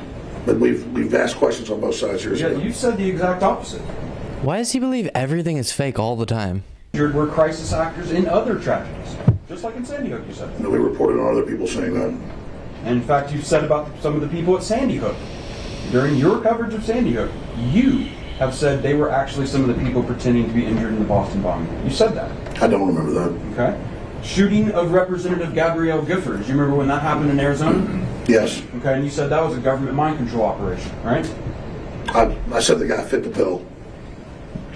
Did you say he fit the bill, or did you tell your audience explicitly that was a government mind control operation? I What did you do? I didn't know you were going to bring this up. That was a long time ago. What about the Sutherland Springs church shooting just down the road from here? That wasn't that long ago. You said that was fake, an Antifa false flag staged operation, right? I believe we said that happened. We questioned, like Uvalde, everybody's questioning that. What about Oklahoma City? You said that's a false flag inside job. Absolutely. I've interviewed the police officers and others that were there, found the other bombs inside. They've been on my show. You remember the shooting in Parkland, Florida in 2018? Yes. And you called a bunch of people crisis actors there. You said crisis actors were used in Parkland, Florida, right? No, I didn't. I said they had the film, the drama club then go do interviews about it because they had skills to present themselves. I said that I believed that happened, and I had students on. If all of these events were fake and they were staged for some end, like to steal people's guns or something, then why wouldn't that have happened yet? Like, no major legislation was passed that's taking people's guns away. So why would all of these fake shootings happen for that goal? You say that about Parkland? They knew about the young deranged man he was known as School Shooter. That was his nickname, and he was kicked out of school for threats at the time, and he was again left alone. Sustained. Mr. Jones, I asked you in that day. Nikki, finally you're in the chat. Please email me, lukebeasleyofficial@gmail.com, so that we could set up a debate. Please email me. Could be. Okay. Las Vegas. The shooting there at the lukebeasleyofficial@gmail.com, please. right? Well, a lot of people have questions about Vegas. I mean, that was. So, Objection, Mr. Jones, sustained. Mr. Jones, I know you want to tell what you want to tell us, but this is a question and answer. Yes. And so, just like Mr. Reynal can ask you questions later and you'll get to answer them right now, Understand. you have to just listen to the question that Mr. Bangston asked you and just answer that question. Okay. All right, let's try again. Las Vegas shooting. You said it's a false flag, government operation. I'm going to object 4-3 again. I think we've gone enough down this road, Your Honor. We'll finish with this one. Okay. I believe it should be investigated. Would you agree with me that there is not a mass tragedy, mass bombing, mass shooting that has occurred in America in the past 15 years that you have not attached the words false flag to? I have asked the question because I believe a lot of things are provocateur or allowed to happen.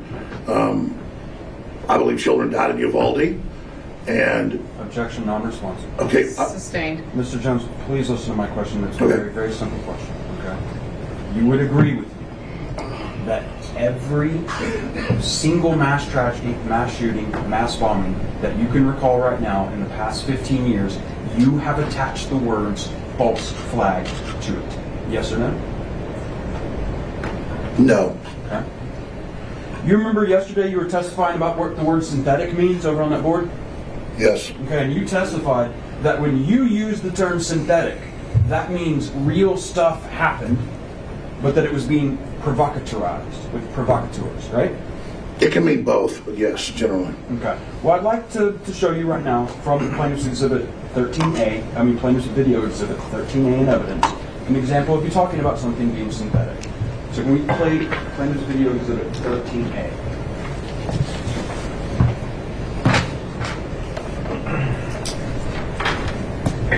Yeah, when you're trying to decipher cloak and dagger, dirty tricks, it's pretty hard to do. It's just that when you learn that they were funded by Western funding, then you learn that it was the same Amarillo-Lockheed connection underwear bomber. Then those are big red flags that they were patsy provocateurs. The classic MO has been followed. And then, yeah, it kind of becomes a red herring, to say the whole thing was staged. Because they have staged events before. But then you learn the school had been closed and reopened, and you got video of the kids going in circles in and out of the building, and they don't call the rescue choppers for 2 hours, and then they tear the building down and seal it, and they get caught using blue screens, and a email by Bloomberg comes out in the lawsuit where he's telling his people, get ready in the next 24 hours to capitalize on a shooting. So Sandy Hook is a synthetic, completely fake, with actors, in my view, manufactured. I couldn't believe it at first. I knew they had actors there clearly, but I thought they killed some real kids. And it just shows how bold they are that they clearly used actors. I mean, they even ended up using photos of kids killed in mass shootings here in a fake mass shooting in Turkey. So, yeah, or Pakistan. The sky is now the limit. I appreciate your call. Now, I think you'll agree with me, Mr. Jones, that when you were testifying yesterday about what the term synthetic means, you did not tell the jury it can mean both. You told them, would you agree with me, that it means something really happened. That's what you mean. That's what you said yesterday? No. No, Again, I don't I'm know saying why it's that's totally frozen. That's synthetic. not on Back my at the end. time It's of that one theirs. year, I was saying that it totally didn't happen in like 2014 or whatever it was. It'll unfreeze just in a bit here. It's not. Okay, after the beginning, sustained. We'll move on. Let's talk about Jim Fetzer for a minute. All right. I believe you just testified that you figured out. You figured out, Jim Fetzer, were crisis actors in other tragedies. There we go. Just like in Sandy Hook, you said. And we reported on other people saying that. And in fact, you said about some of the people. And seeing Las Vegas shooting. You said it's a false flag, government operation. I'm going to object forth. Listen to my Again, one more time. This is not on my end. This is theirs. talking about something being synthetic. So when we play this video exhibit 13A.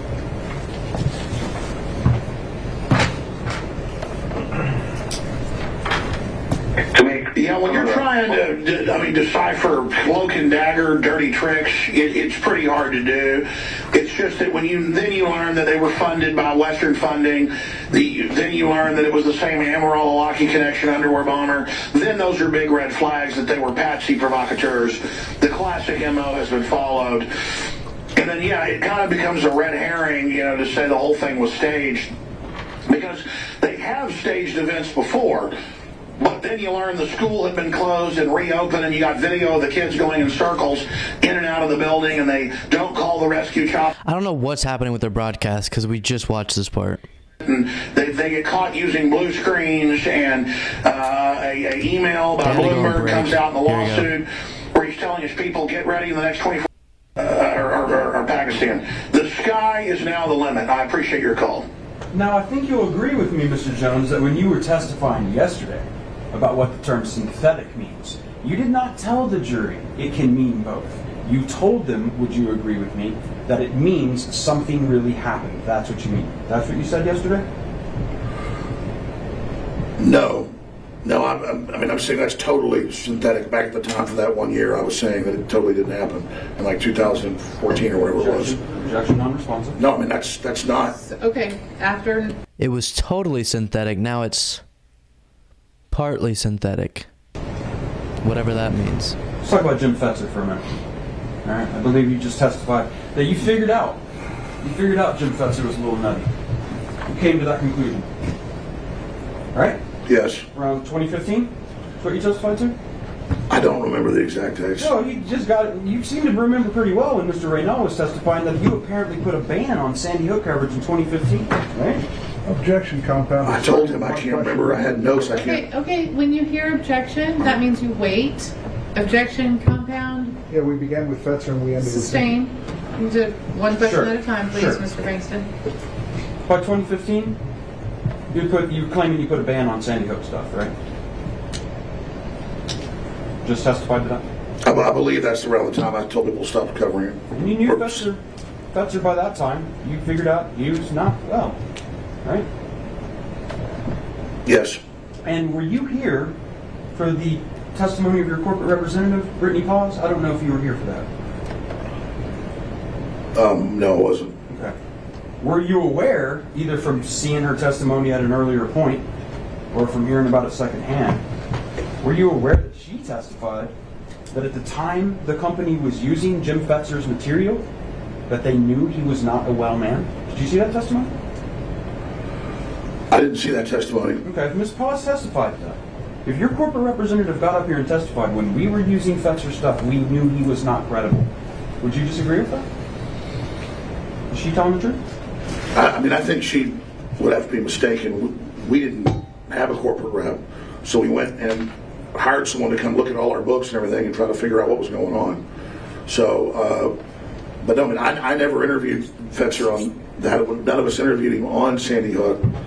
So, did we cover a news article that might have had a quote by him or something in it? Yeah, I saw that, but we weren't closely associated with him at that time, is my memory. Again, objection on response. Sustained.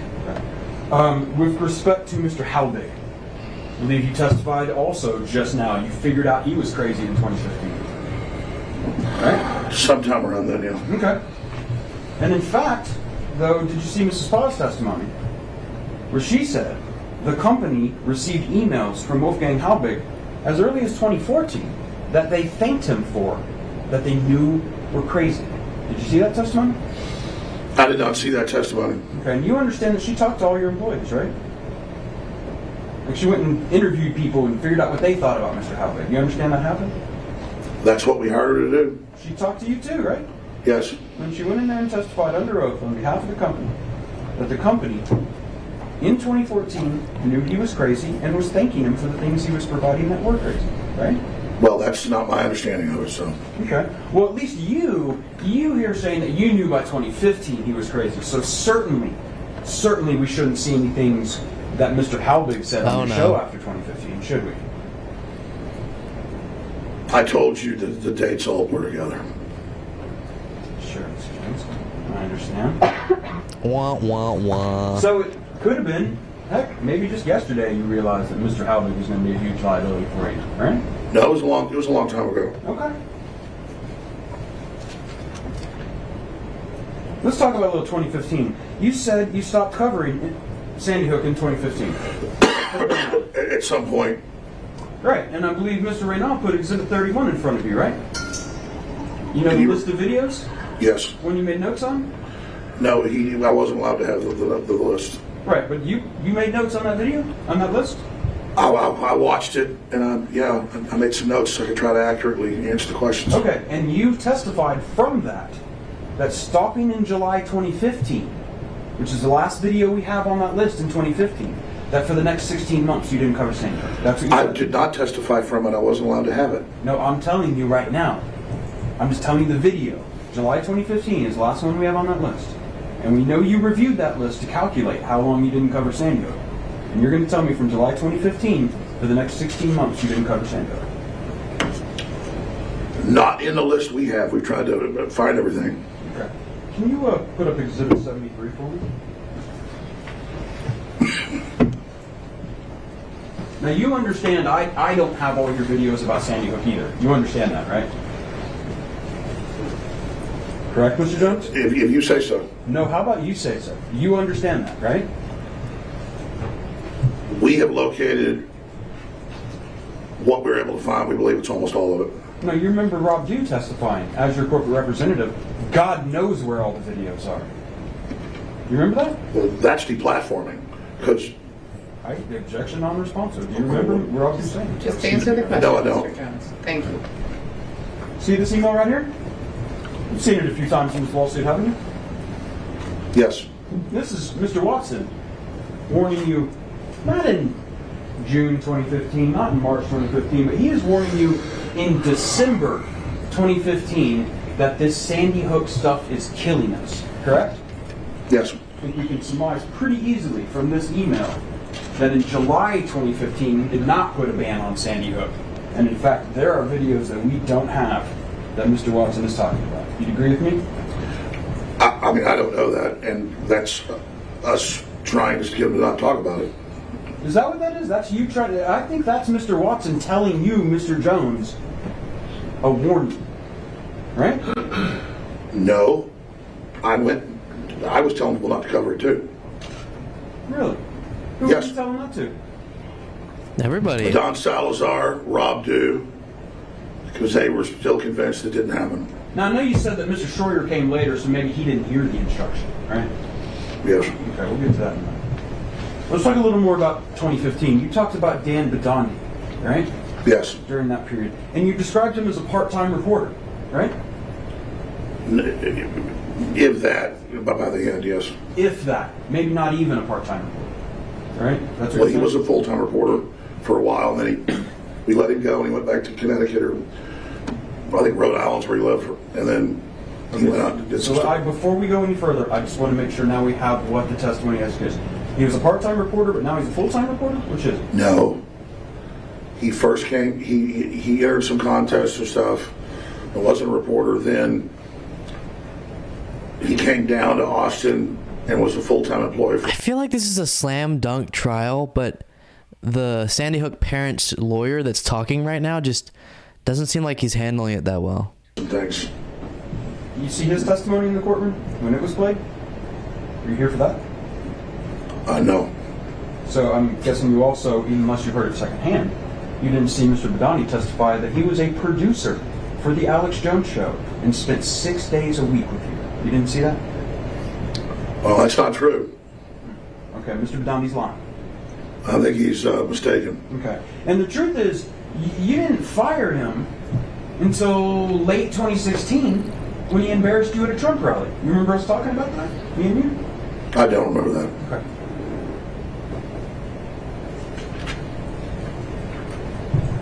I want to talk a little bit about your final statement on Sandy Hook, right? And you testified that the reason that you did that final statement in 2016 is so that you could tell the world that you thought it really happened, right? That was at the beginning of me doing that. The beginning of you doing that. And I think, as we've seen in this case, that is the video in which you said, if children were killed at Sandy Hook, my heart goes out to those parents. But the problem is, I've seen actors before, and I know when I'm watching a movie, and I know when I'm watching something real. Do you remember seeing you say that in the Yes, I did say that. Okay. And that was your final statement, looking directly at camera, addressing the people who say they're parents I see on TV, right? That was your final statement. But it wasn't my final statement. Sure wasn't. But it certainly wasn't to go on the world and tell the world that it probably happened. In fact, it was the exact opposite, wasn't it, Mr. Jones? I believe I actually say I think it happened on the tape. Jury has that in evidence. Let's talk about 2017, the Megyn Kelly interview. You remember you talked about how that was filmed in April, right? I'm not allowed to have notes, but I think around then. I don't understand, Mr. Jones, that when you were asked questions on direct examination about when these events happened, and we're very quickly able to say it happened in April 2017, why when I asked the same question, you're very confused? I said I think that too then. I don't remember exactly. I think so. All right. Well, in April 2017, the other thing you did right after that interview is film a video called Sandy Hook Vampires Exposed, didn't you? Yes. And in that video, you were saying a lot of things like Sandy Hook wasn't even an operating school. You remember seeing that being played in this court? I believe so. Yeah, and that's something that Halbig told you. Or that you were relying on Halbig for, right? I had seen articles and things about it then as well. You have seen articles that Sandy Hook wasn't an operating school. Is that what you're testifying to under oath right now? I had seen people do articles about it. I don't remember the exact articles. Sure. All right, but what we can know is that in He saw him on Infowars.com. before these people brought their suit, you were on Infowars saying Sandy Hook wasn't an operating school, right? If you say so, play the video. I know I want you, if you can testify to that. Do you even remember what was played in this courtroom? I've seen a lot. I think I did say that. I think you did too. You also remember you and Mr. Dude talking about how much you wanted to see the bodies? There's no bodies. They never showed us any bodies. I don't remember that, but I'll take your word for it. Okay. And you'll agree with me in that video, you were saying a bunch of the same stuff from Wolfgang Halbig that the company knew as far back from 2014 was crazy. You going to admit to that now? Or are you going to deny that? I thought we were talking about Halbig in 2015, thinking he was... Well, we're now in 2017. And we had actually, you said 2015. Do you remember I asked you about Mrs. Paul's testimony in 2014? Do you remember that? Yes. Okay.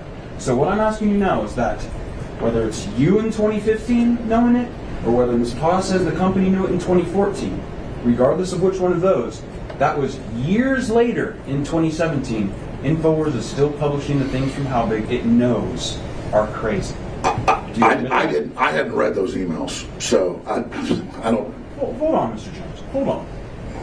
You testified, that in 2015 you knew Halbig was crazy. Because he started saying that I was covering up Sandy Hook. Correct. So now, in 2017, 2 years later, you're repeating all the things Halbig says, knowing he was crazy. Halbig wasn't the only one saying that. The other... Confession, non-responsive. Sustained. Okay. I'll look at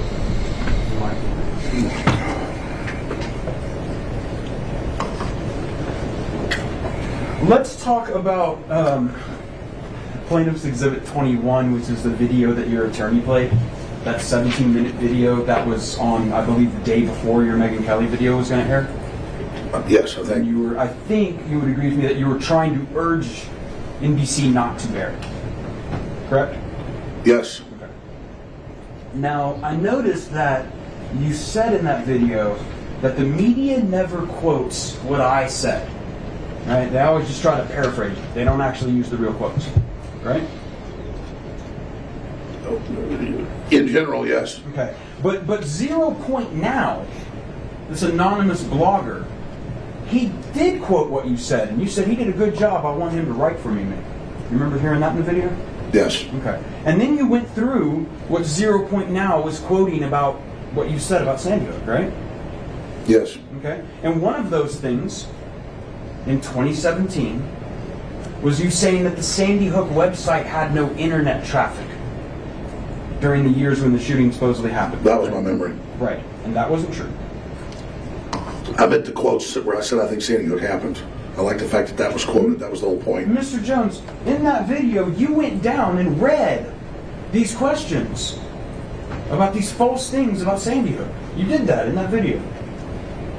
Yes. And I noticed you skipped the one about Robbie Parker. You started to read it and then you stopped reading it. Did you see where that happened? No. Okay. And the reason that you were a little hesitant, though, at that time to mention a parent's name is because you knew legal threats were on the horizon, didn't you? No.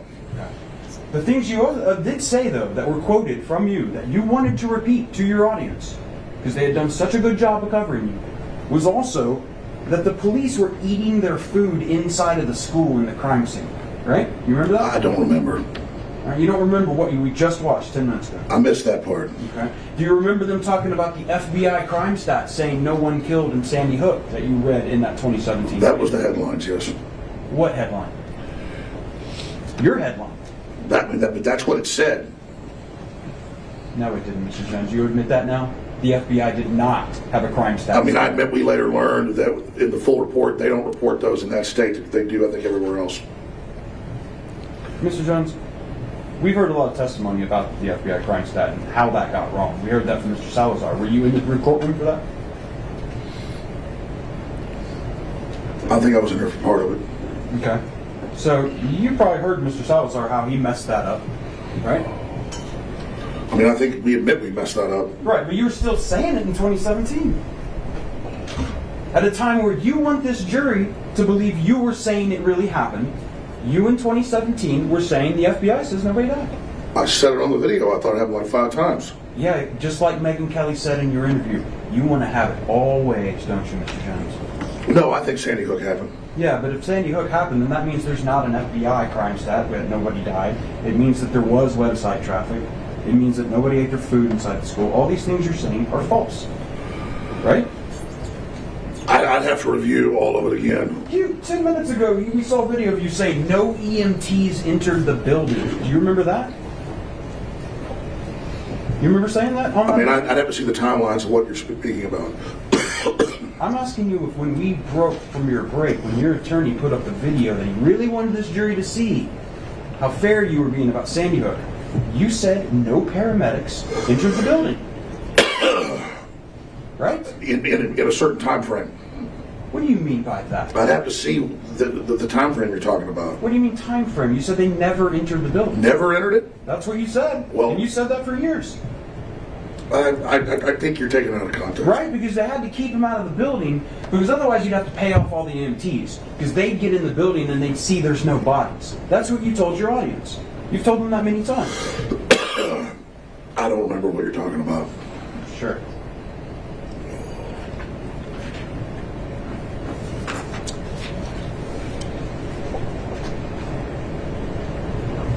He does not look well. The things you talked about yesterday is you complied with discovery, right? Oh my gosh. Said that on the witness stand? That's one of the things I talked about. Okay. One of the things that you were ordered to do in this lawsuit, you were ordered to turn over any text messages mentioning Sandy Hook, right? Yes. And you didn't have any, right? Not that we could find. And you in fact told me in your testimony, sworn testimony before coming to this courtroom, you searched, right? I did. Okay. Do you remember, were you here for Mr. Schroyer's testimony? Yes. Okay. You remember when Owen said, the company has learned from its mistakes about Sandy Hook? You remember that? Oh, I did hear him say that. You agree with that? Yeah, we've certainly learned from our mistakes, got a lot better. Okay. Mr. Jones, I'd like to show you what's been marked as Plaintiff's Exhibit 130. You've got it upside down. That's text messages between you and Paul Watson, isn't it? Yes. And they mention Sandy Hook, don't they? Yes. Plaintiffs move 130 into evidence? Any objection?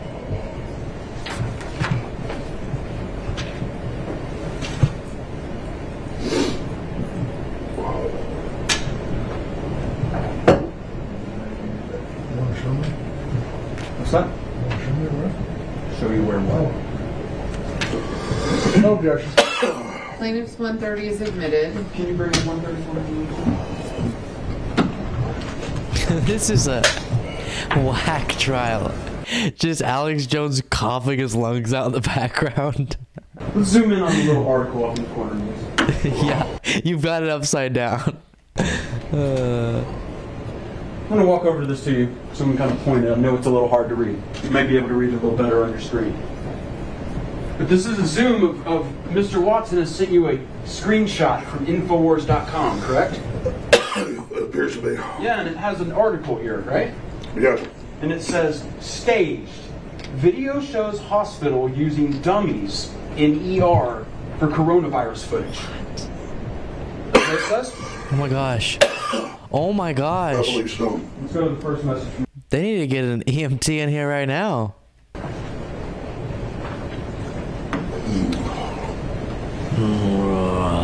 Read along with me, Mr. Jones. He says, this is a video. Sorry, excuse me 1 second. No problem. Take your time. Oh, boy. You ready? Yeah, this, you may not think it's a problem, but it's a real one. Sure. Just give me. Maybe it's because I'll mute it for you guys, but I can still hear it. Ugh. Maybe it's because he goes, It says, this is a video of a medical student training to intubate. Makes us look ridiculous, suggesting this means COVID is fake. Sandy Hook all over again. I read that correctly? Yes. Go to the next message.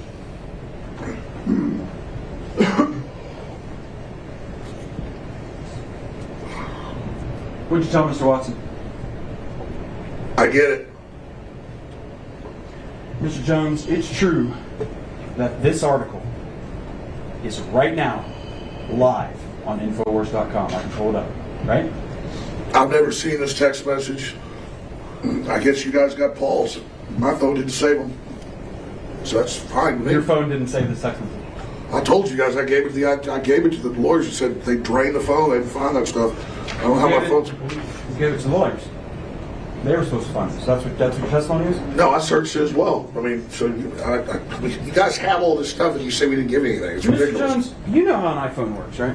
You've had iPhone text messaging for several years now. Yeah. What does it mean if the messages are in blue? Whose I don't- messages are those? Whose phone is this taken from? I don't know whose phone's taken from. I mean, I turned the phone over and said, take the stuff off. Can I have you look in the very bottom below the very bottom left corner? Is that your phone number? Yes. So you did get my text messages. And it said you didn't. Nice trick. Yes, Mr. Jones. Oh. Indeed.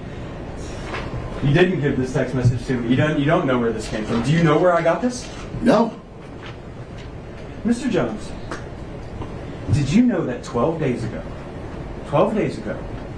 Your attorneys messed up and sent me an entire digital copy of your entire cell phone with every text message you've sent for the past 2 years, and when informed, did not take any steps to identify it as privileged or protect it in any way.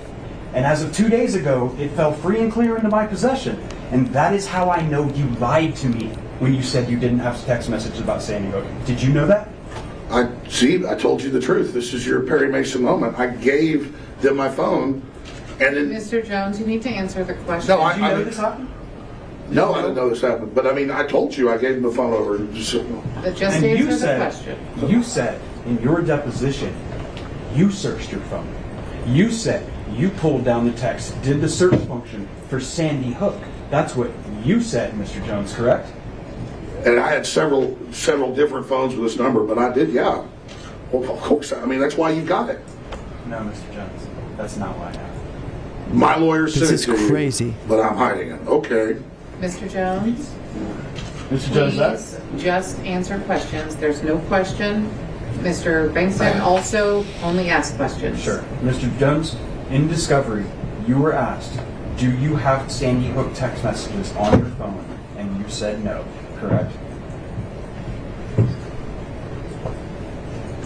You said that under oath, Mr. Jones, didn't you? I mean, if I was mistaken, I was mistaken, but you got the messages right there. You know what perjury is, right?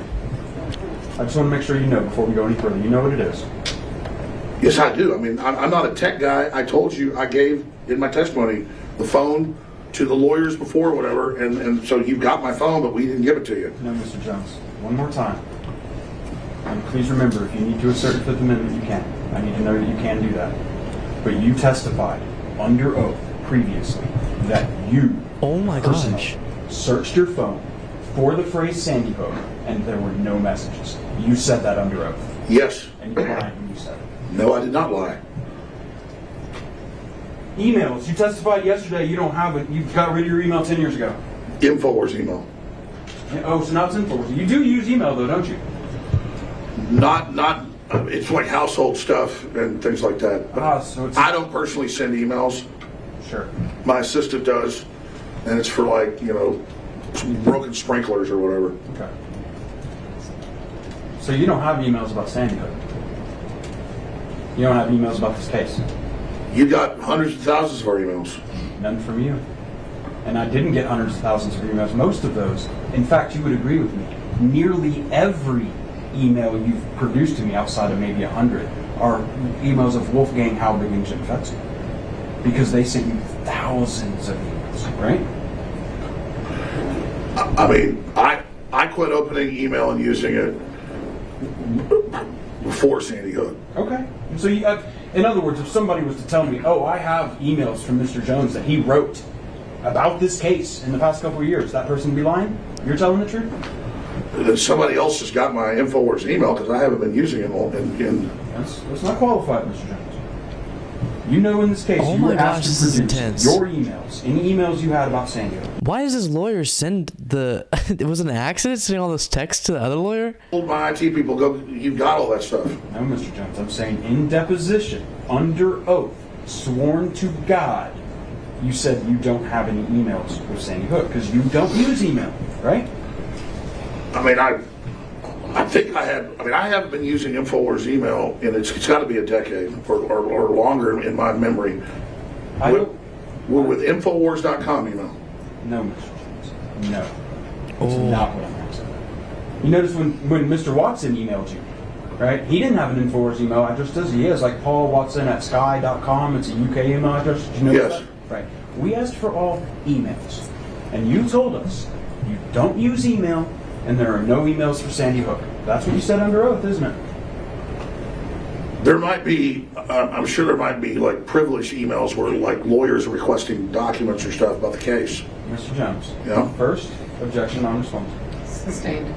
Did you testify under oath This is that intense. you do not use email and that there are no responsive emails relating to this case? Did you testify to that? Yes, I personally do not get on the internet and sit there and use email. I never send emails myself because I don't like it. I can't stand it. There's just too many of them. That's a fact that I don't use email.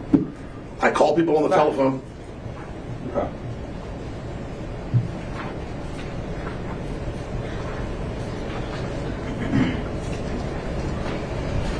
Your Honor, excuse me, Mr. Jones. I'd like to show you this document. Is that your email address? Yes. Did you write an email?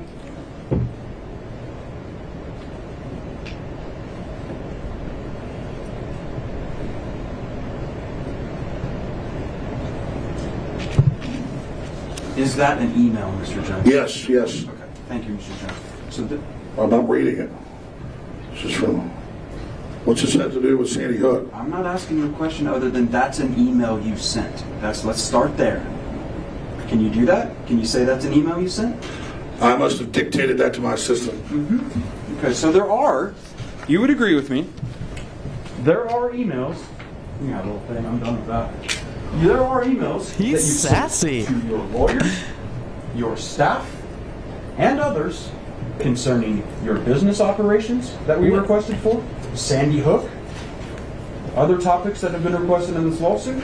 What's the point of saying I don't use email if you just dictate an email to your assistant and they type it? Okay, it wasn't your fingers. That doesn't matter.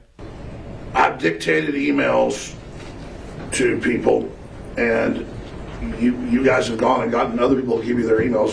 But that is my personal email that I use for personal stuff. It has nothing to do with Sandy Hook, unless lawyers have sent me emails there that my assistant prints off for me. You talked yesterday about prepackaged food. You remember that? He gets all of his emails printed out. No. You don't remember yesterday testifying about selling prepackaged food. Oh, yes. And you sell these, some of them come in tubs that you could, for instance, like store for a long time in case something horrible. This sponsor reached out to try to sponsor me. I was like, I'm not selling your weird emergency food packages. Okay. And you also talked about how It's called like Patriot Packs or something. in a lot of ways, because you only have about a 20% profit margin on the sale of food. Said about 20 to 40, yes. Okay. So, for instance, for every $100,000 in sales of food, that means you're profiting $20,000, maybe even up to $40,000. Yes. I'll show you another document, Mr. Jones. This has been marked as Plaintiff's Exhibit 132. Do you see that? Yes. Those are text messages of Tim Frugier, the operations manager of InfoWars, right? Yes. And we requested information about your revenues in this case. You remember that? Yes. Didn't give us this, did you? There's a lot of stuff. I mean, Yeah, you didn't even look through your text messages, Mr. Jones. You hid them, right? Correct? no. Okay. I gave it to the lawyers. That's why you have it. That's not. I mean, this is ridiculous. Plaintiff's Exhibit 132. Are you Let's moving just- to admit it? Yes, can we, no, yes, I'm sorry. Can we move to admit Plaintiff's 132 at this time? Any objection? I don't have any endorsement deals, but I've had a couple reach out because they try to, like the packaging company, they can reach out to like every single small show in hopes that it'll get bigger, because it's nothing for them. Like all they have to do is give you a special website link and then your followers buy their food and you get a percentage. So, yeah. That But I say no because that's just weird. I don't know. discovery is a process that occurs and concludes well before trial. What the lawyers say is in evidence, so we don't know whether it was on accident or on purpose, because we don't have evidence about that. But what we do know is that it wasn't properly turned over when it should have been. Okay. Interesting. There's no question, Mr. Jones. Yeah. So you need to ask a question that does not cause for speculation. And even if Mr. Jones does know, he would have gotten that information from Mr. Reynal, his attorney, and so it would be protected, most likely. Most likely.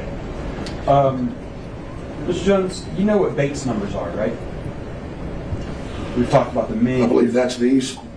No, you're talking about an exhibit sticker. Okay. Yeah.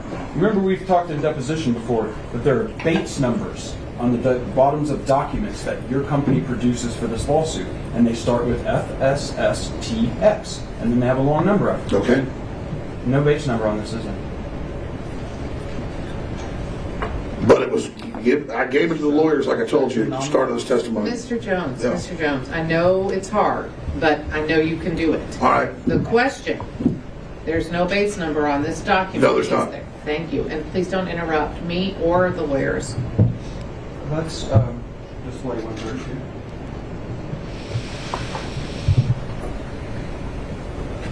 Let's go to people in the chat talking about merch, Fitz nuts and stuff.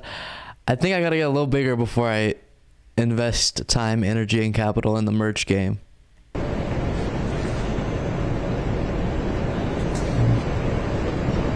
Mr. Fruge. How do I say his name, Mr. Jones? Fruge. All right, so Mr. Fruge, you would agree with me that pretty much every day he sends you an update on how much the store has sold, and sometimes he lets you know how much profit you made, right? Yes. Okay. And in this message, he says 110 gross sales in food equates to almost 70K pure profit. That's what he told you. That's what that says, and that's not what it does. So this, I have a question about it. So. Okay. Can we go up to the... Thank you, Boston, Mass. Did you respond with a question? I don't know. I don't know.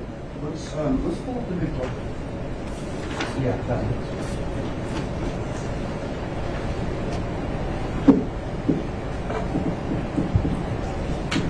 This shows some of the totals per... Larry, Patreon works. Is that right? Yes. Okay. And so this is something Mr. Fruge would send you from time to time. Yes. Okay. All right, you can take that down, Melissa.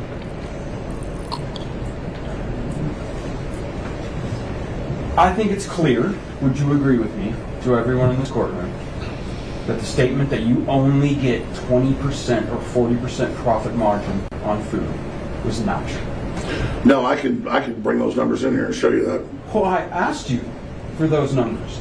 And I didn't get them. And instead, now I have this text message that says something totally different.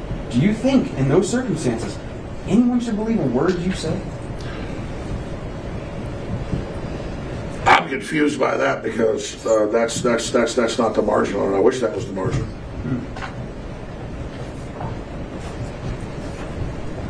I'm going to show you what's marked plaintiff 134. Some more messages, Mr. Fruge, isn't it? This lawyer has such attitude. I love it. Yeah, these were our best sale numbers ever. I remember this. This was during CPAC. I'd like to move 134 into evidence this time. Any objection? I don't see the relevance, Your Honor, frankly. The food I processing numbers in 2020. I will make that connection very quickly. But if you want to see what I would like or discuss it at bench, I can. So the only objection is relevance. Mr. Jones has recognized it, so I will overrule the objection and admit plaintiff's exhibit 134. Go ahead and bring it up. Actually, before you do that, one of the things that I think we've heard a lot of in this courtroom is how you've lost millions, lost everything. And the deplatforming, all of it, has caused you to lose everything. Right? You've heard that? Not everything. Indeed. Can we bring up this bubble, Melissa?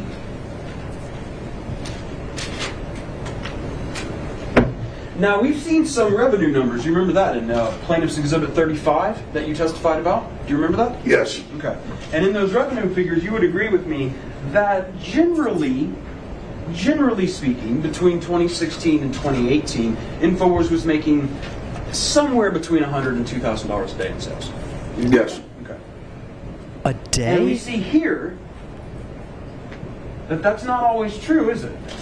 That some days you're making $800,000, $745,000 a day. A day? Yeah, you guys cherry picked the best numbers we ever had. That's why I remember this.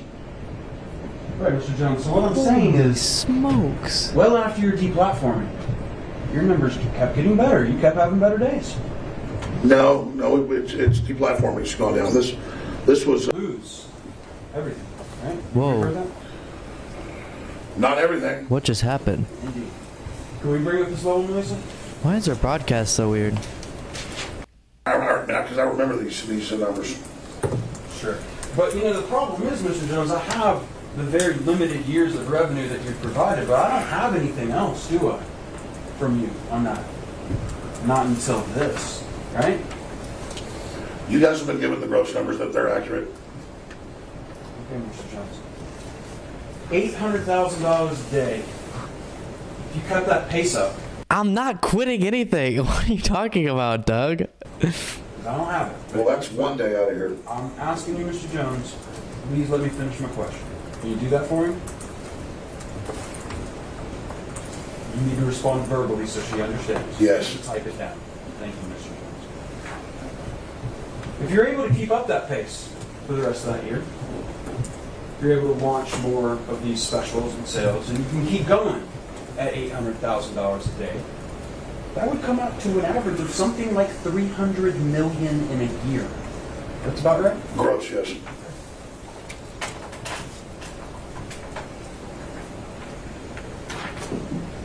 $300 million. And then I think we saw your revenues from so we saw a few months of 2015 on the beginning of that document, right? Do you remember that document you relied on and testified about? Plaintiff's Exhibit 35? I mean, I saw it, yes. Okay. And it had a couple of months from 2015 on it, but not a whole lot of sales on that, right? My show is continuing. It's just gonna be uploaded clips, and then I'm live streaming at, not at the same time every day. That's the only difference. Okay. And I know you testified about your profit margins, but I think Misinformation. we've seen that now. That you were saying that that's gross, so that maybe doesn't. We'd have to calculate what your profit is, right? $300 million is his profit. Yes. But after seeing all of that, all of those millions and millions and millions, hundreds of millions. Thank you so much to Jared for the super chat saying, here's my contribution to get you on your way to 800,000 per day. We'll get there. But we'll spend the money on better stuff than whatever Alex Jones does. Raw meat or something. You're your corporate representative at Cox. Were you aware of that? $1? Were you aware? Yes, I know we were, Do you agree with that? do I agree with it? $1. Is that? We done? I'll pay it for you. Are we done? What does the New York Times do for lying about WMDs?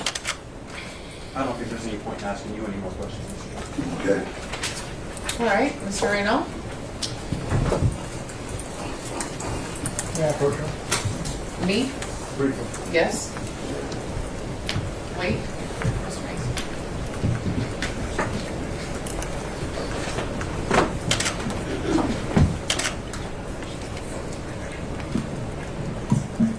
I'm going to try to adjust the audio right now to make it a little bit less weird because their broadcast has really weird audio. Let's see. Oh, it should. Oh, never mind. Yeah, it should sound good for y'all.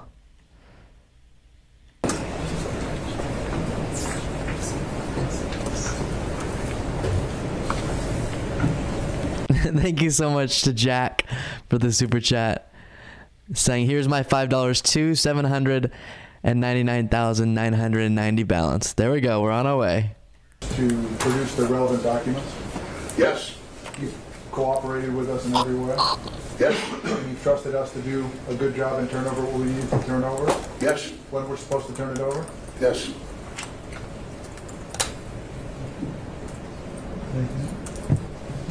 No further questions. Anything else, Mr. Bankston? No, I think we're done with Mr. Jones. All right. Well, at this time, I'm going to just set them down, please, sir. Thank you. I'm going to send my jury back. You know the drill by now. If you have questions for Mr. Jones, and only if, this is an opportunity, not a requirement, you may each individually write them down.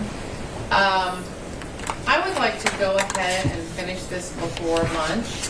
So go ahead and do those questions, any questions you have right at the beginning of the break. Remember, all of my instructions, there can be no conversation between you about anything that has happened so far. All right, you may be excused. All right. In the assessment of damages to hear an answer to the following. Damages that occur from their reporting.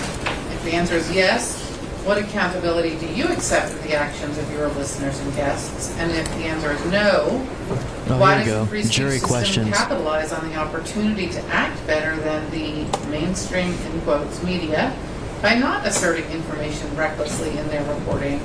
And why does it not attempt to minimize harm from their reporting? That's question one. Question two. Is he going to answer them?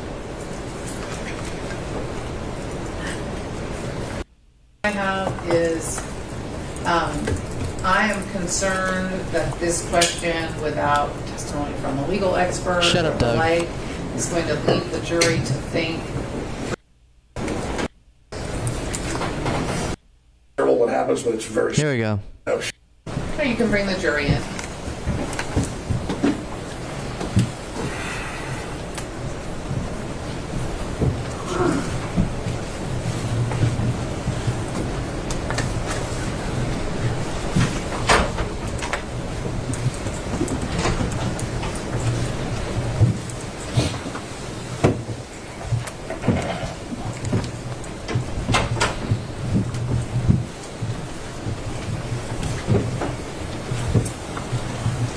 Hey, you may be seated. All right, Mr. Jones, what happens now is a little different. I'm going to read some questions to you, and you answer them. Okay. You need to answer the question exactly as it's presented, nothing extra. If you don't understand it, you tell me that, okay? Okay. Okay, Alex. There is a theory called mass shooting contagion that posits the effect media has on inspiring future mass casualty events from coverage of previous events. Are the media that report on these events accountable for any damages that occur from their reporting? Ooh. Because then you could connect it to his. Studies do show that hyping up shootings causes more shootings, and talking about the shooters does that. And Thank you so much for the super chat from Fitznuts, who said, Luke, I got you, homie, holding you down. Get that bag, bruh. Thank you so much. You're amazing, Fitznuts. So I want to just ask you to answer the question. Are the media that report on these events accountable for any damages that occur from their reporting? no, Okay. If no, why doesn't free speech systems capitalize on the opportunity to act better than the, quote, mainstream media, unquote, by not asserting information recklessly in their reporting? And why does it not attempt to minimize harm from their reporting? I agree. I've learned a lot more about mass shootings now, and that's why we had 1/100th the coverage of Uvalde we would normally have. And I think that was even too much. But you've got to still report something happened, but statistically it's terrible what happens, but it's very small compared to, say, automobile accidents. So I think we should report on what the big death numbers are, like famine worldwide. 60+ million have died just the last 3 years. All right. So- Thank you, Mr. Jones. I mean, Why do that- you think Sandy Hook was a conspiracy? there is truth to the larger concept of reporting certain events and then more of them happen. Mass shootings in particular. That when you're a hammer, everything starts looking like a nail. And I saw really powerful forces politicize it and blame gun owners. And so I guess this is a conscious level. I felt offended, and I knew I was innocent and that I hadn't done what Adam Lanza did. So I think we subconsciously didn't want to believe it because it was being blamed collectively on gun owners. And that's, in retrospect, years later, when I realized that I did used to go overboard and believe everything was staged, or almost everything. And so it's definitely been a learning process in dealing with that. That's why I thought it was staged. There were people out there that brought up things that sounded credible, and I'd seen so much stuff that was, seen so much stuff that. All right. Thank you. You're just going back over what you already Yes. told us. Are you going to change the way you present your news and comments on your show based on what is happening today? Yes, I'm going to do one of my best because I've never been like the corporate media that lies on purpose. But we've definitely made big mistakes, and it's been terrible for everybody involved, including myself. And so I really do want to try to change things and hopefully be a more positive force when it comes to. This broadcast is so annoying. They have all the mics on, so you can hear people typing in the background. Truth and how you allow them to express Like next to the lawyer or something. individual personalities. In light of their obvious loyalty, would you take personal responsibility for their actions and decisions while at work for Free Speech Systems and InfoWars? I mean, I think at the end of the day, I am responsible for what they do. Thank you. If you are genuinely sorry and regretful about how your words caused harm to grieving parents, how do you plan to show rather than just tell that you are sorry? Would you, for instance, join and promote Ms. Lewis's Choose Love movement to help make our world a better place for our children? Absolutely, regardless of how this goes. I would love to invite her on the show in person next week. I would invite her and Neil. I think she's a great person. I apologize to legitimately. I would love to invite you guys on the show regardless, so you can actually come meet the people, come on, and I think it'll be huge for everybody to see that. And I want that. I'm more concerned about that than I'm even monetary stuff. And because I do not want to be the Sandy Hook guy, and I want to show the world that what's been misrepresented is not who I am, but that I have done some things that are wrong, and I didn't do it on purpose, and I apologize, and I want to make it better. Because Going forward, would you consider providing better training to your employees about how to be sensitive to individuals involved in a tragic event while still taking a stance on government or globalist agendas? yes, absolutely, and we've been trying to do that, and I was planning to shut down InfoWars 6 years ago when I got married. I promised my wife, I love the crew, I'm sick of this, and then I got stuck in this fight with the system and everything else that's going on, and now I'm going to continue InfoWars to make it even better, and because other people have said they want to use this case to shut me down. You, again, don't tell us anything about anyone else has said. I understand. That is hearsay. Disregard any hearsay. And I want you just to really just answer the question. Oh, yes. Nothing else. As a person wary about and questioning the authenticity of clipped videos, how much precaution do you plan to take with the clipped videos presented on your own show? We take way more precaution now than even mainstream media, because our listeners get mad if we put something out that's fake. And it has been a long time since we did that. And we did do one 3 weeks ago, and I rarely smash stuff, but I did smash it in my office. And because it pissed me off so bad that we aired a, what do you call those, deep fake video. They're so good now that I've developed an app. Thank you so much for the super chat from Larry. $799,975 to go. Restore the Beasley verse.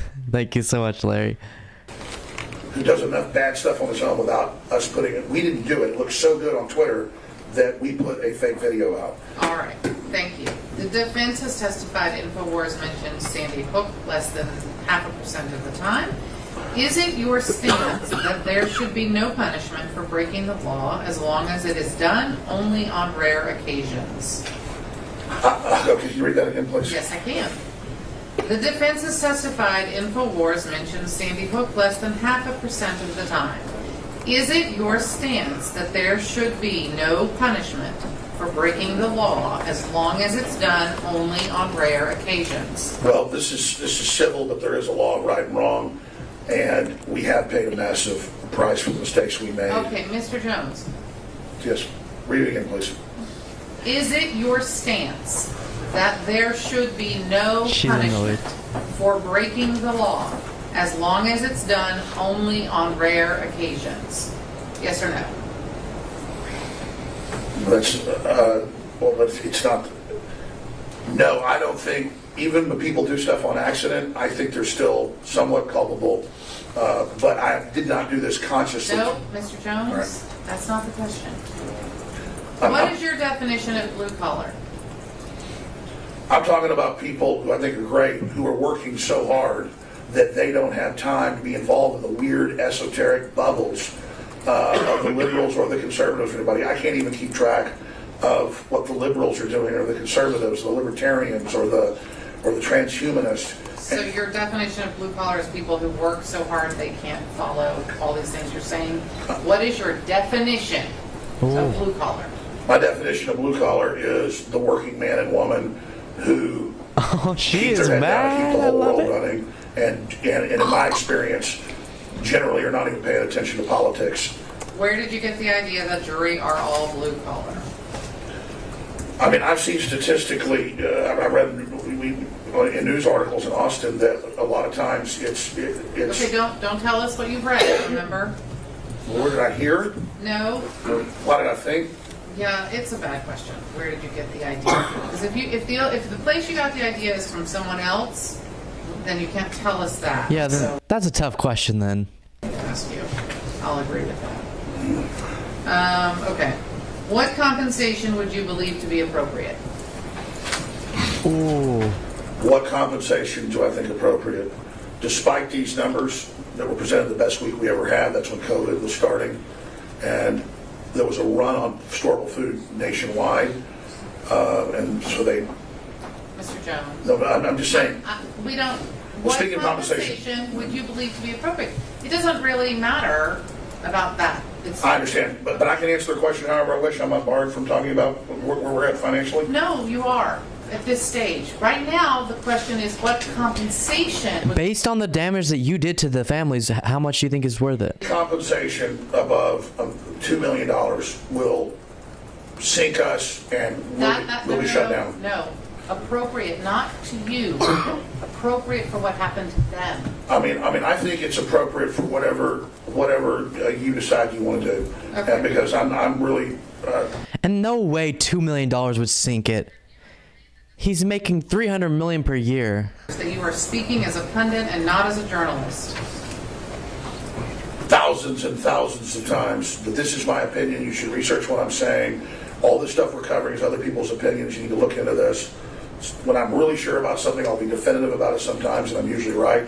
But we constantly, I mean, this is talk radio on TV. We constantly explain these are people's opinions, these are debates, these are ideas. In fact, I even used to play an intro that said the views expressed here aren't necessarily those of the host, the guests, the callers, or the station. It's a standard thing. Then who is it expressed of? Intelligent, fair-minded citizens who are not being improperly influenced in any way. Ooh. Yes, I don't think that you are operatives. I don't think that you are part of a false flag. I don't think that you are bad people. I think you're good people. And I just am very, very critical about the whole process that I've been through so far, where I've given, I believed, everything over. And then I'm always told we didn't, even though we're seeing it. And so that's why I'm really concerned, because a lot has been misrepresented. You wandered off the question. Okay. Do you feel you're getting a fair trial? And if not, why not? But I'm barred from saying. succinctly, please.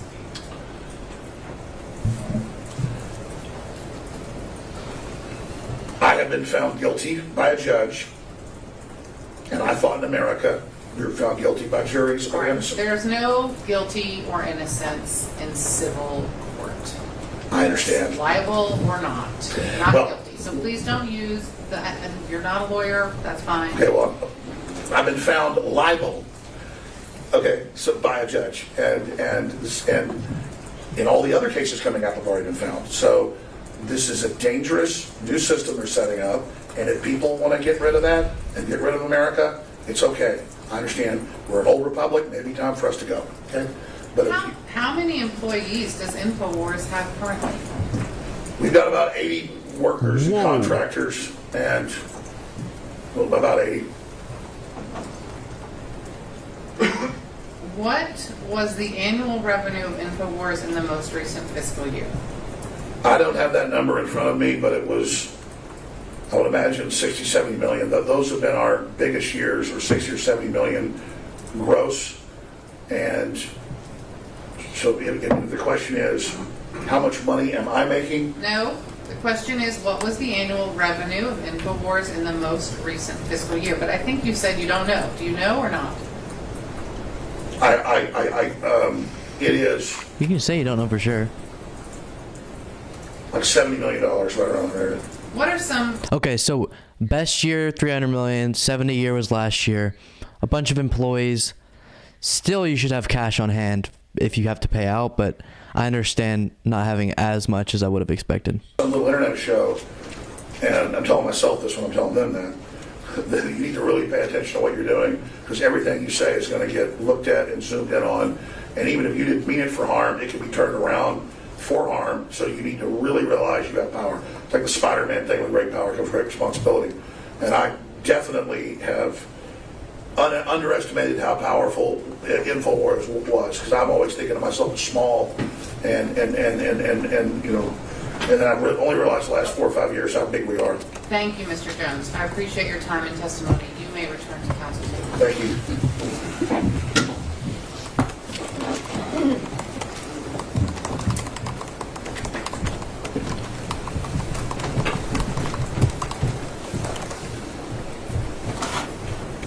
All right, Mr. Reynolds, you have another witness for us. I do not, Your Honor. So defense rests. Yes, Your Honor.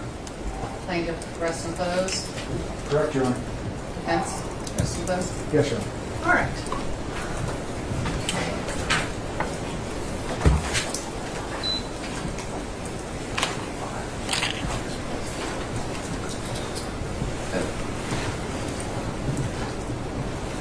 What's happening? Ladies and gentlemen of the jury, that concludes the evidence in this case. It is now necessary for the attorneys and myself to spend some time preparing the charge for submission to you. I'm not able to know in advance exactly how long it will take. It generally takes longer than we think. We have been working on it in the evenings and on breaks. But Okay. we do still Cool. So that's the trial portion. And I guess they will vote on the outcome. Interesting. So we got the last day of the trial, I guess. Interesting. Thank you all for being here. It's been fun. Yeah. Don't forget, if you want to support the show, go to patreon.com/Luke Beasley. And I put out a weekly bonus show, just a little extra content to thank you guys for supporting. And you should go down there when they announce his fine. Yeah, I might try to go down there. I don't know if it'll be worth it, though.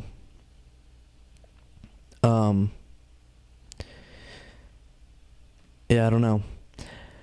Anyways, and to clarify the misinformation flying around, I've realized, even just comparing what we just did versus normal viewership,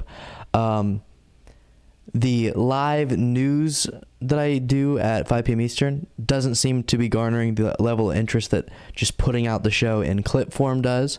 So the new format is I'll still be live streaming just whenever. So if you see me go live, definitely hop on. I'll be doing stuff like this and reacting to different speeches and debates and just different fun stuff as it comes about. So that'll be the chance for us to interact and me to be able to talk to chat and all that type of stuff. And that'll happen often. But I will not be doing a daily show live. It'll just be uploaded in clip form. So you can check my channel and get those stories like that. Or if you really like watching it in one big fluid show, then you become a patron, patreon.com/Luke Beasley. And every day, hours before all of the clips have been uploaded, I'll have the full show uploaded on Patreon for you to watch, where I do the entire show back to back.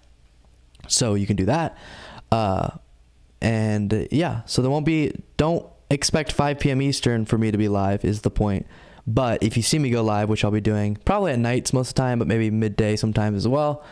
Not necessarily daily, not daily, but, whenever there's something of interest that we want to go over, then definitely tune in. It'll be lots of fun.